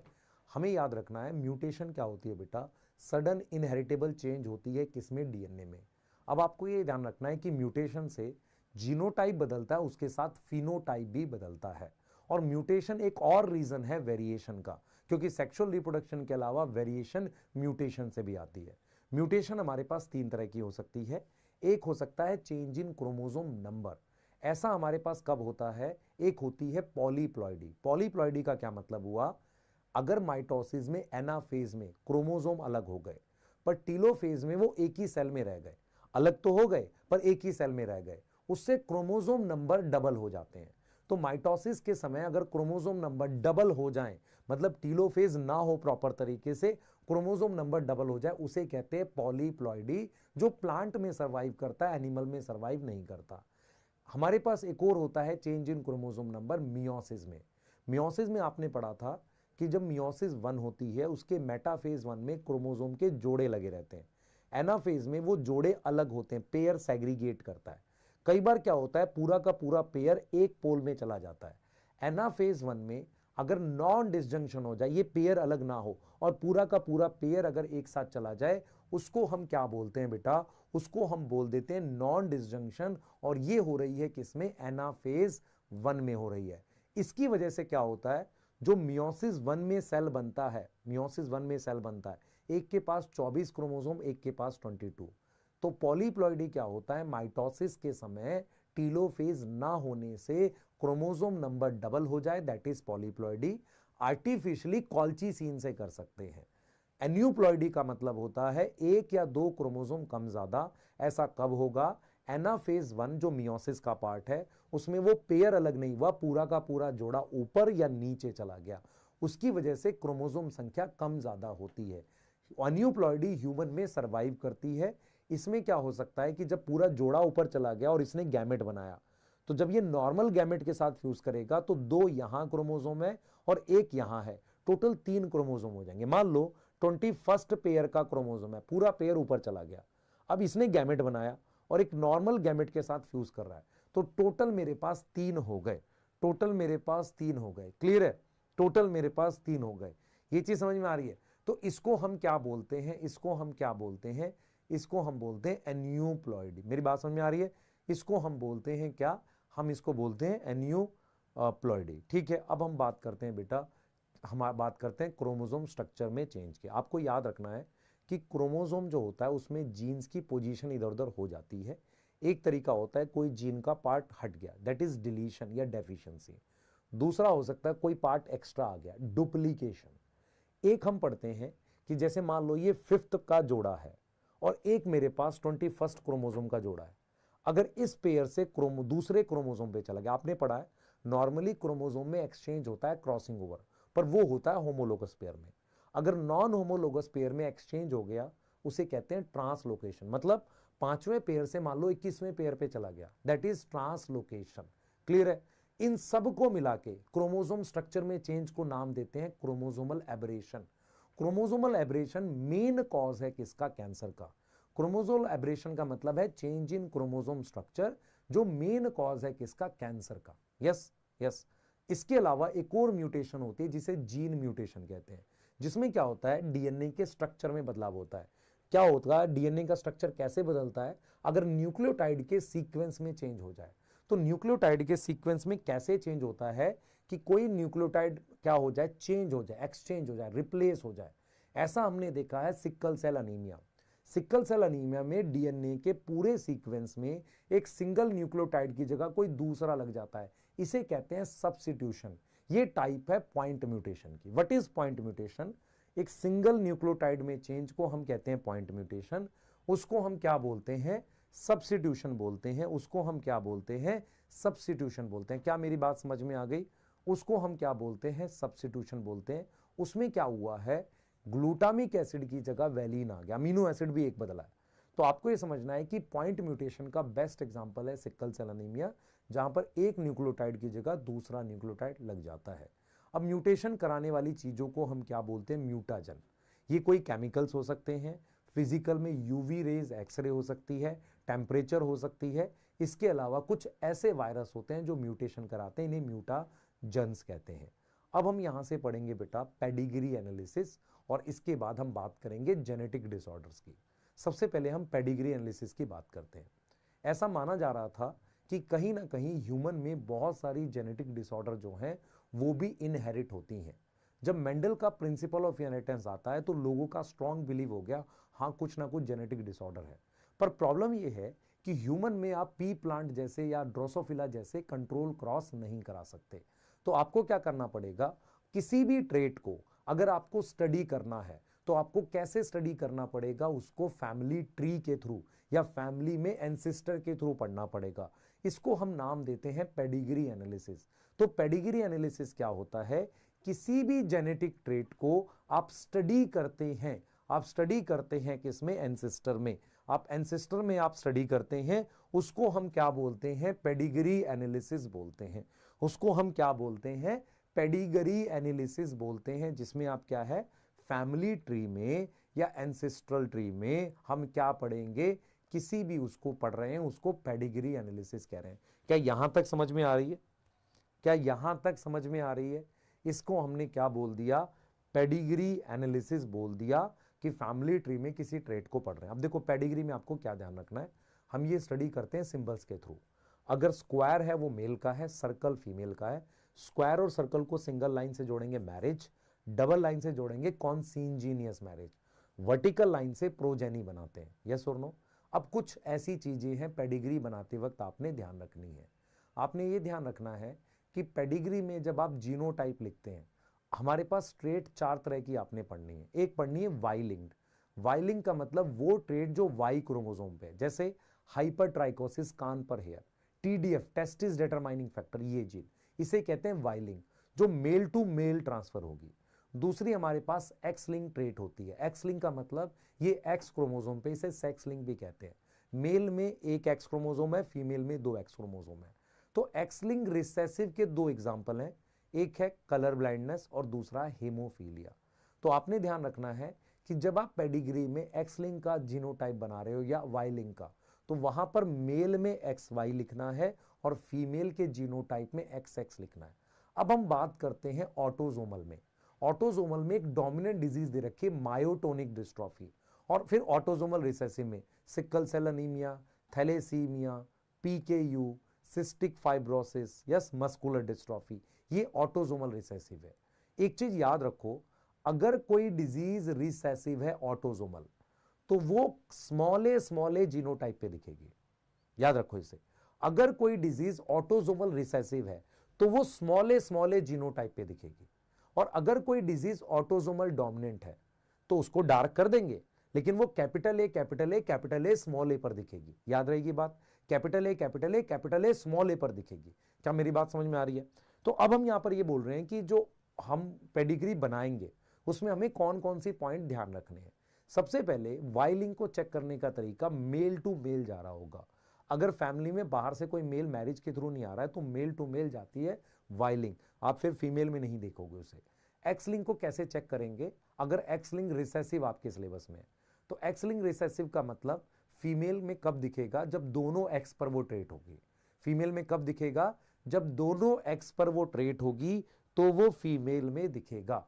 उसको हम क्या बोलते हैं? एक्स लिंक बोलते हैं। उसको हम क्या बोलते हैं? एक्स लिंक बोलते हैं। क्लियर है?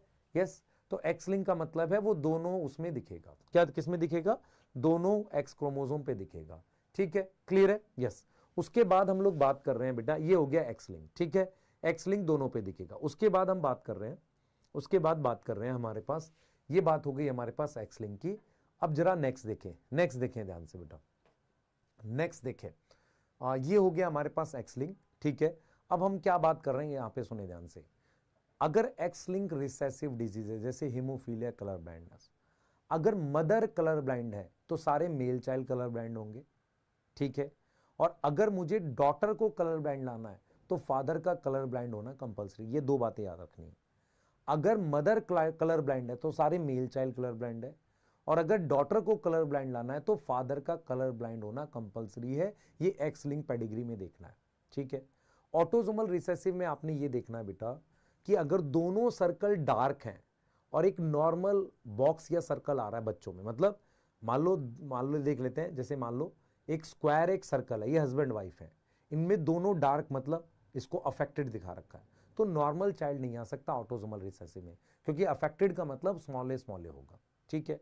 अच्छा, अगर दोनों नॉर्मल दिखा रखा है और वो अफेक्टेड आ रहा है बच्चा, तो वो कभी भी ऑटोसोमल डोमिनेंट नहीं हो सकता, क्योंकि ऑटोसोमल डोमिनेंट में जो नॉर्मल है वो स्मॉल ए है। तो अगर हस्बैंड स्मॉल ए है, वाइफ स्मॉल ए, तो बच्चा कैपिटल ए स्मॉल ए कैसे आ जाएगा?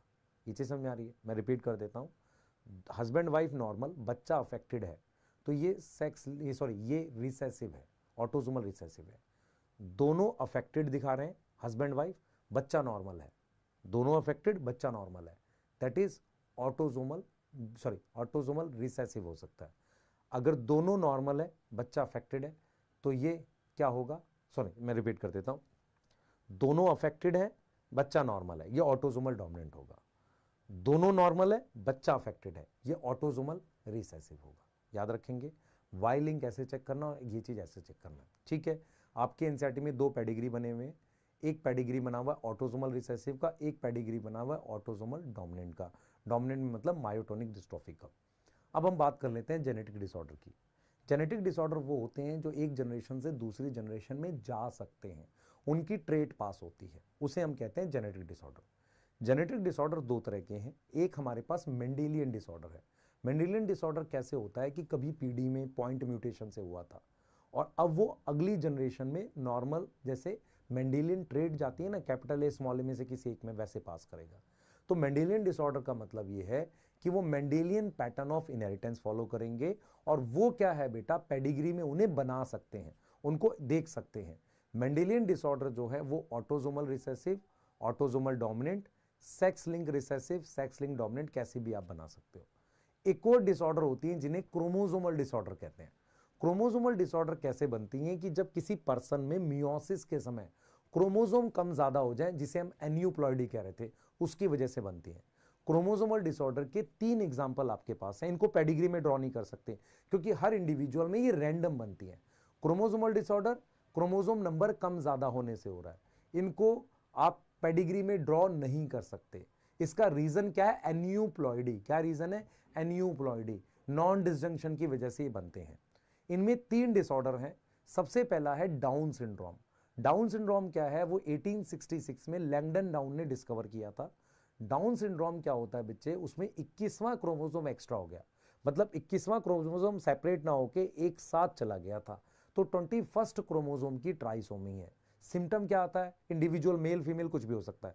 सिम्टम क्या होता है? हाइट कम होती है, ओपन माउथ होता है, फरो टंग होती है, उसके अलावा बेटा साइकोमोटर मतलब मेंटली रिटार्डेड होता है, लूप्स होती हैं फिंगर पे, डिस्टिंक्ट पाम क्रीज होती है, कॉन्जिनाइटल हार्ट डिजीज है। रिपीट कर देता हूं, शॉर्ट स्टेचर, राउंड हेड है, उसके अलावा ओपन माउथ है, फरो टंग है, लूप्स है फिंगर पे, और हार्ट पे क्या है, डिस्टिंक्ट पाम क्रीज है। ये सारे सिम्टम्स हैं हमारे पास किसके? साइकोमोटर का मतलब होता है मेंटली रिटार्डेड, ठीक है। अब हम बात करते हैं एक और डिसऑर्डर जिसे हम कहते हैं टर्नर सिंड्रोम। टर्नर का मतलब उसमें टोटल 45 क्रोमोसोम है और 44 प्लस एक्स नॉट है, तो वो बेसिकली क्या है? फीमेल है। बेसिकली क्या है? वो हमारे पास फीमेल है। फीमेल जिसमें एक्स्ट्रा क्या है बेटा, 1 एक्स क्रोमोसोम लेस है। अब जो फीमेल जिसमें एक एक्स क्रोमोसोम कम हो, उसकी ओवरी रूडिमेंट्री होती है, मतलब उसमें गैमेट्स नहीं बनते, उनमें sexual secondary character under develop, मतलब ओवरी अंडर डेवलप है, सेकेंडरी सेक्सुअल कैरेक्टर ठीक से डेवलप नहीं होते, ये भी शॉर्ट स्टेचर होती है, स्टीराइल होती है, फीमेल स्टीराइल है, आगे जनरेशन नहीं बढ़ेगी। अब बात करते हैं हम लोग क्लिनफिल्टर सिंड्रोम। क्लिनफिल्टर में भी 47 क्रोमोसोम है डाउन सिंड्रोम की तरह से, पर यहां पर कौन सा एक्स्ट्रा है, 44 के साथ 2 एक्स क्रोमोसोम और वाई है, मतलब मेल जिसमें एक्स्ट्रा एक्स क्रोमोसोम है। 46 में कितना होगा, 44 प्लस एक्स वाई, तो एक एक्स्ट्रा एक्स क्रोमोसोम है, ठीक है। उससे क्या होगा बच्चे, मेल स्टीराइल होगा और कुछ फीमेल जैसे कैरेक्टर होंगे, जैसे मान लो कुछ सेकेंडरी सेक्सुअल कैरेक्टर जैसे कि ब्रेस्ट डेवलपमेंट, जिसे गाइनिकोमास्टिया कहते हैं, मेल क्या होगा, स्टीराइल होगा। तो ये हमारे पास 3 क्रोमोसोमल डिसऑर्डर है। इसमें एक चीज आपने क्या ध्यान रखनी है बेटा, कि हमारे पास जो डाउन सिंड्रोम है उसमें 21st क्रोमोसोम की 3 कॉपी है, उसे कहते हैं 21st क्रोमोसोम की ट्राइसोमी, याद रहेगा। अब इनके मेन रीजन क्या है, एन्यूप्लॉइडी, जो नॉन डिसजंक्शन की वजह से हुआ। अब हम आ जाते हैं बेटा मेंडेलियन डिसऑर्डर में। सबसे पहला मेंडेलियन डिसऑर्डर जो हमें पढ़ना है वो है sickle cell anaemia. Sickle cell anaemia autosomal recessive disorder है। कोई भी डिसऑर्डर अगर ऑटोजोमल रिसेसिव है तो वो कब दिखेगा, होमोजाइगस स्टेट में। कब दिखेगा, होमोजाइगस स्टेट में। Capital a normal, capital a normal, small A affected. यहां पर हम जो एलील यूज करते हैं वो HbA यूज करते हैं। HbA नॉर्मल, HbS कैरियर है तो नॉर्मल, पर उसके अंदर अफेक्टेड एलील है, और HbS और HbS अफेक्टेड।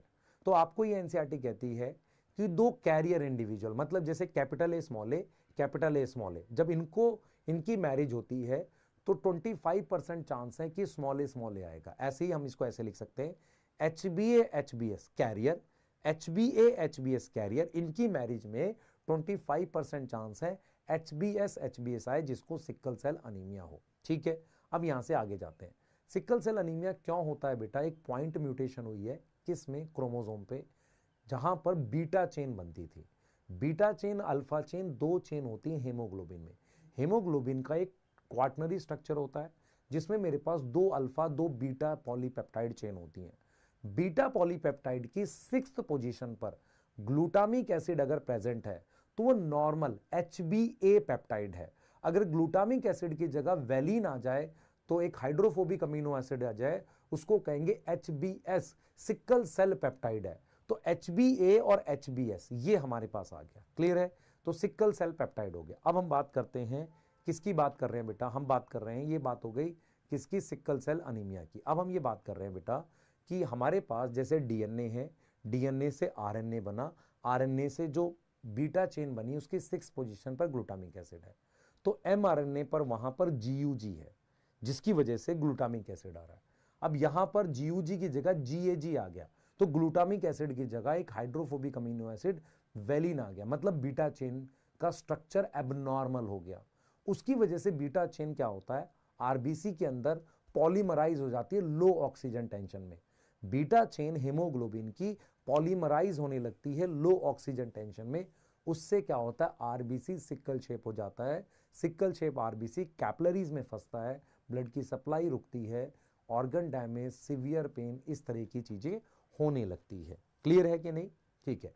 अब हम बात करते हैं बेटा इसके बाद के, आगे चलते हैं, और इसके बाद हमारे पास क्या है, ध्यान सुनेंगे।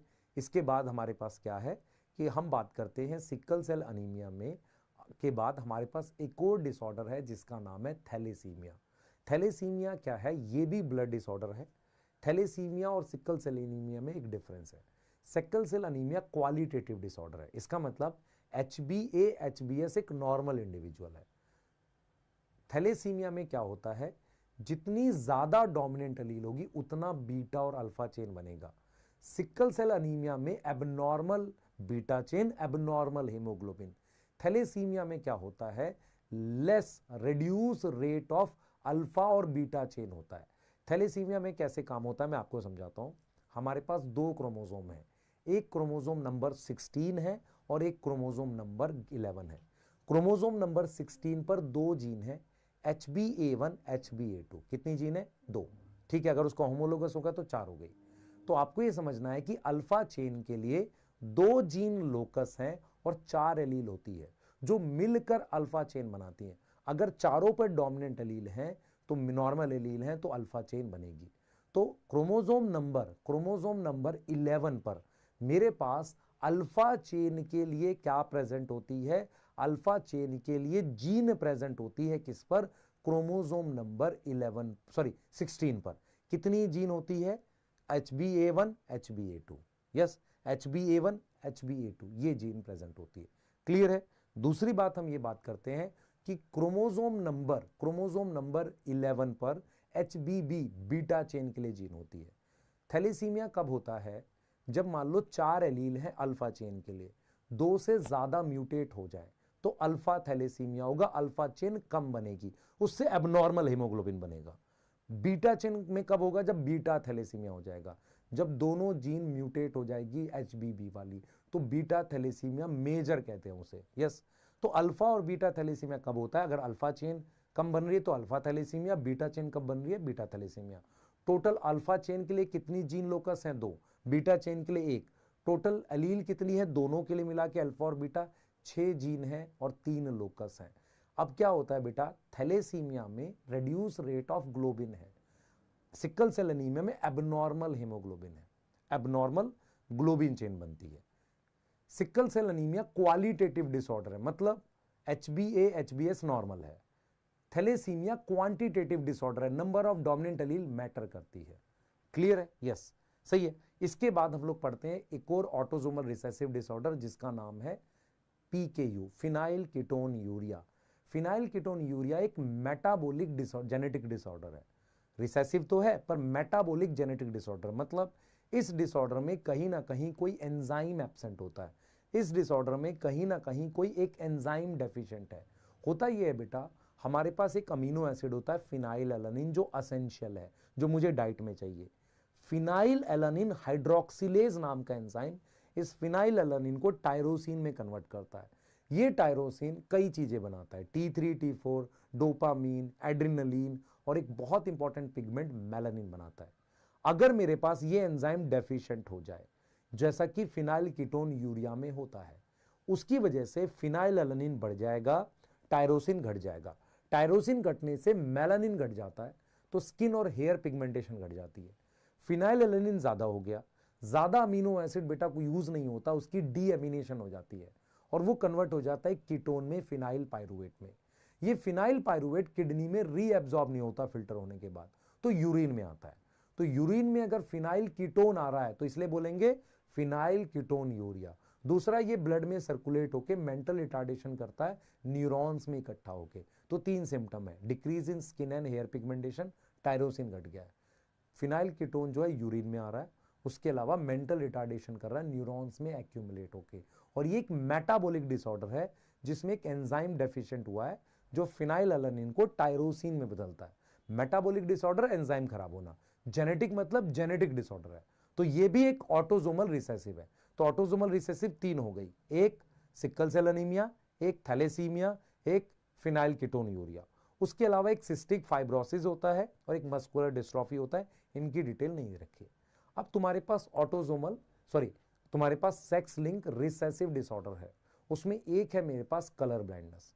नॉर्मली क्या होता है बेटा, कलर देखने के लिए मुझे कोन सेल चाहिए, 3 प्राइमरी कोन होते हैं हमारे पास, एक होता है रेड, एक होता है ग्रीन और एक होता है हमारे पास ब्लू साइड। ठीक है, ये 3 कलर के कोन होते हैं। होता ये है कि अगर मान लो कोई रेड कोन में डिफेक्ट हो जाए तो मैं रेड और ग्रीन में अंतर नहीं कर सकता। ठीक है, और ये कोन के लिए जीन हमारे पास किस में होती है, एक्स क्रोमोसोम में। तो कलर ब्लाइंडनेस में क्या होता है, person can not distinguish between red और ग्रीन कलर में अंतर नहीं कर सकता। कलर ब्लाइंडनेस में डेथ नहीं होती, खाली कलर में अंतर नहीं कर सकता। अब जो मेल है उसमें एक एक्स क्रोमोसोम है, तो मेल में कलर ब्लाइंडनेस होने के ज्यादा चांसेस हैं। तो मेल जो है उसमें 8% मेल्स में कलर ब्लाइंडनेस दिख जाती है। फीमेल में कलर ब्लाइंडनेस तभी होगा जब दोनों एक्स क्रोमोसोम पे कलर ब्लाइंडनेस की जीन होगी। तो XX फीमेल नॉर्मल, XC और X इसको कहते हैं कैरियर। कैरियर का मतलब ये नॉर्मल है पर इसमें एक XC क्रोमोसोम है, और XC वाली फीमेल जो है वो कलर ब्लाइंड होगी। फीमेल में 0.4% में कलर ब्लाइंडनेस होती है। एनसीईआरटी कहती है कि फीमेल को कलर ब्लाइंड लाने के लिए मदर का कैरियर होना चाहिए या अफेक्टेड हो, कम से कम कैरियर हो, और फादर का कलर ब्लाइंड होना चाहिए। अगर मुझे डॉटर को कलर ब्लाइंड लाना है तो father should be colour blind और मदर एटलीस्ट कैरियर। लेकिन अगर मुझे सन को कलर ब्लाइंड लाना है तो मदर कैरियर होगी तो भी आ जाएगा, मदर अफेक्टेड होगी तो भी आ जाएगा। ये बात समझ में आ रही है? इसलिए मेल में कलर ब्लाइंडनेस होने के चांसेस ज्यादा हैं। अगर मैं किसी नॉर्मल, ध्यान सुनेंगे, किसी कलर ब्लाइंड मेल और कैरियर फीमेल की मैरिज हो तो मेरे पास कितनी परसेंट फीमेल कलर ब्लाइंड आएंगी, आप मुझे कमेंट में जरूर बताना। कैरियर फीमेल और कलर ब्लाइंड मेल कितनी परसेंट, इसमें क्या करना, आपने दो फीमेल में से देखना है कितनी परसेंट फीमेल कलर ब्लाइंड आ रही है। ठीक है, अब आ जाते हैं हम लोग हेमोफीलिया में। हेमोफीलिया बेटा एक ऐसी डिसऑर्डर है जिसमें ब्लड क्लॉट नहीं होता टाइम पर, ब्लड लॉस से डेथ तक हो जाती है। हेमोफीलिया जो है, जिसे ब्लीडर्स डिजीज कहते हैं, होता यह है कि ब्लड क्लॉटिंग के लिए हमारे पास दो तरह के पाथवे काम करते हैं। इन पाथवे में एक प्रोटीन दूसरे में कन्वर्ट होती है, दूसरी तीसरी में, इसे कहते हैं कैस्केड। अगर कोई प्रोटीन मिस हो जाए या एब्सेंट हो जाए तो ब्लड क्लॉट नहीं करता। इसी वजह से हम ये देखते हैं एक हेमोफीलिया ए होता है जिसमें मेरे पास फैक्टर 8, क्लॉटिंग के फैक्टर होते हैं 13, 1 2 3 फैक्टर 13, तो उसमें से फैक्टर नंबर 8 एब्सेंट होता है जिसे हेमोफीलिया ए कहते हैं। हेमोफीलिया बी में फैक्टर 9 एब्सेंट होता है। क्लियर है? अब आपको ये समझना है कि ये जो फैक्टर की जीन है ये कौन से क्रोमोसोम पे, एक्स क्रोमोसोम पे। किस, कौन से क्रोमोसोम पे, एक्स क्रोमोसोम पे। अब आपको ये देखना है कि हेमोफीलिया फर्स्ट टाइम आया था और रॉयल फैमिली ऑफ इंग्लैंड, जहां पर क्वीन विक्टोरिया कैरियर थी। किसके लिए? कल इसके लिए, हेमोफीलिया के लिए। अगर क्वीन विक्टोरिया कैरियर है तो उनकी आने वाली पीढ़ी में कुछ सन हमारे पास अफेक्टेड होंगे। यस और नो? कुछ जो सन थे वो अफेक्टेड मिलेंगे क्योंकि क्वीन विक्टोरिया कैरियर थी रॉयल फैमिली ऑफ इंग्लैंड में। कैरियर का मतलब एक्स और एक्स के ऊपर एच, मतलब एक नॉर्मल एक्स क्रोमोसोम और एक में हेमोफीलिया वाली जीन वाला एक्स क्रोमोसोम। अब हम यहां से बात करते हैं, क्लियर है, हम यहां से बात करते हैं, ध्यान से सुनेंगे। तो ये हमारे पास हो गया किसके लिए? हेमोफीलिया के लिए। अब हम नेक्स्ट बात कर रहे हैं बेटा, हम ये कह रहे हैं कि फीमेल का हेमोफीलिया होना रेयर है क्योंकि उसके लिए फादर अफेक्टेड चाहिए जो अनवाइबल होता है, हाइयर स्टेज में डेथ हो जाती है अगर मेल हेमोफिलिक है, और फीमेल एटलीस्ट कैरियर चाहिए। नॉर्मल केस क्या होता है, फादर नॉर्मल होता है और फीमेल कैरियर होती है, तब जाके हमारे पास क्या होता है, हमारे पास मेल में हेमोफीलिया आ जाता है। फीमेल में हेमोफीलिया लाने के लिए फादर का अफेक्टेड होना और मदर का एटलीस्ट कैरियर होना जरूरी है। फादर अफेक्टेड हो क्योंकि फादर अनवाइबल है हाइयर स्टेज में जाके। क्लियर है? यस और नो? कलर ब्लाइंडनेस लीथल नहीं है, डेथ नहीं होती, हेमोफीलिया में डेथ हो जाती है। क्लियर है? तो ये टोटल डिजीज हैं जो आपको याद रखनी है। इसके अलावा बेटा इतने में आप कर ले जाओ, कुछ क्रॉस के क्वेश्चंस हैं, आप अच्छे से करो। मैं बस उम्मीद करूंगा आप मुझे उस क्वेश्चन का आंसर दे देना जो मैंने उसमें पूछा है। कोशिश की है मैंने, लगभग सारा कंप्लीट किया है। आप ध्यान से सुनिए, जहां भी आप फंस रहे हैं वहां रोकिए और एक बार एनसीईआरटी रीड करिए। इससे क्या होगा, आपको कॉन्फिडेंस बिल्डअप होगा, मुझे याद है, याद है। आप इस पॉडकास्ट को ऐसे मत सुनिए कि याद कर रहा हूं, ऐसे सुनिए कि जो मैं सुन रहा हूं क्या मुझे याद है। अगर याद है तो कोई दिक्कत नहीं है, आगे चलते रहिए। जहां पर फंस रहे हो पॉज करिए, एनसीईआरटी देखिए, फिर आगे बढ़िए। This is the best way to revise in 2-3 hour. आप पूरा चैप्टर कर पाएंगे एनसीईआरटी देखते हुए। मिलते हैं बेटा नेक्स्ट पॉडकास्ट में। एक ईमानदार एफर्ट है आपके लिए, ठीक है। हम बहुत बेटा शोर नहीं मचा सकते अपने काम का, लेकिन हम एक अच्छा काम कर सकते हैं जिससे आप अच्छे से सिलेक्ट हो जाएं और शायद, मैं फिर बोलूँगा शायद, अच्छे इंसान बने, अच्छे डॉक्टर बने। मिलते हैं बेटा, बाय।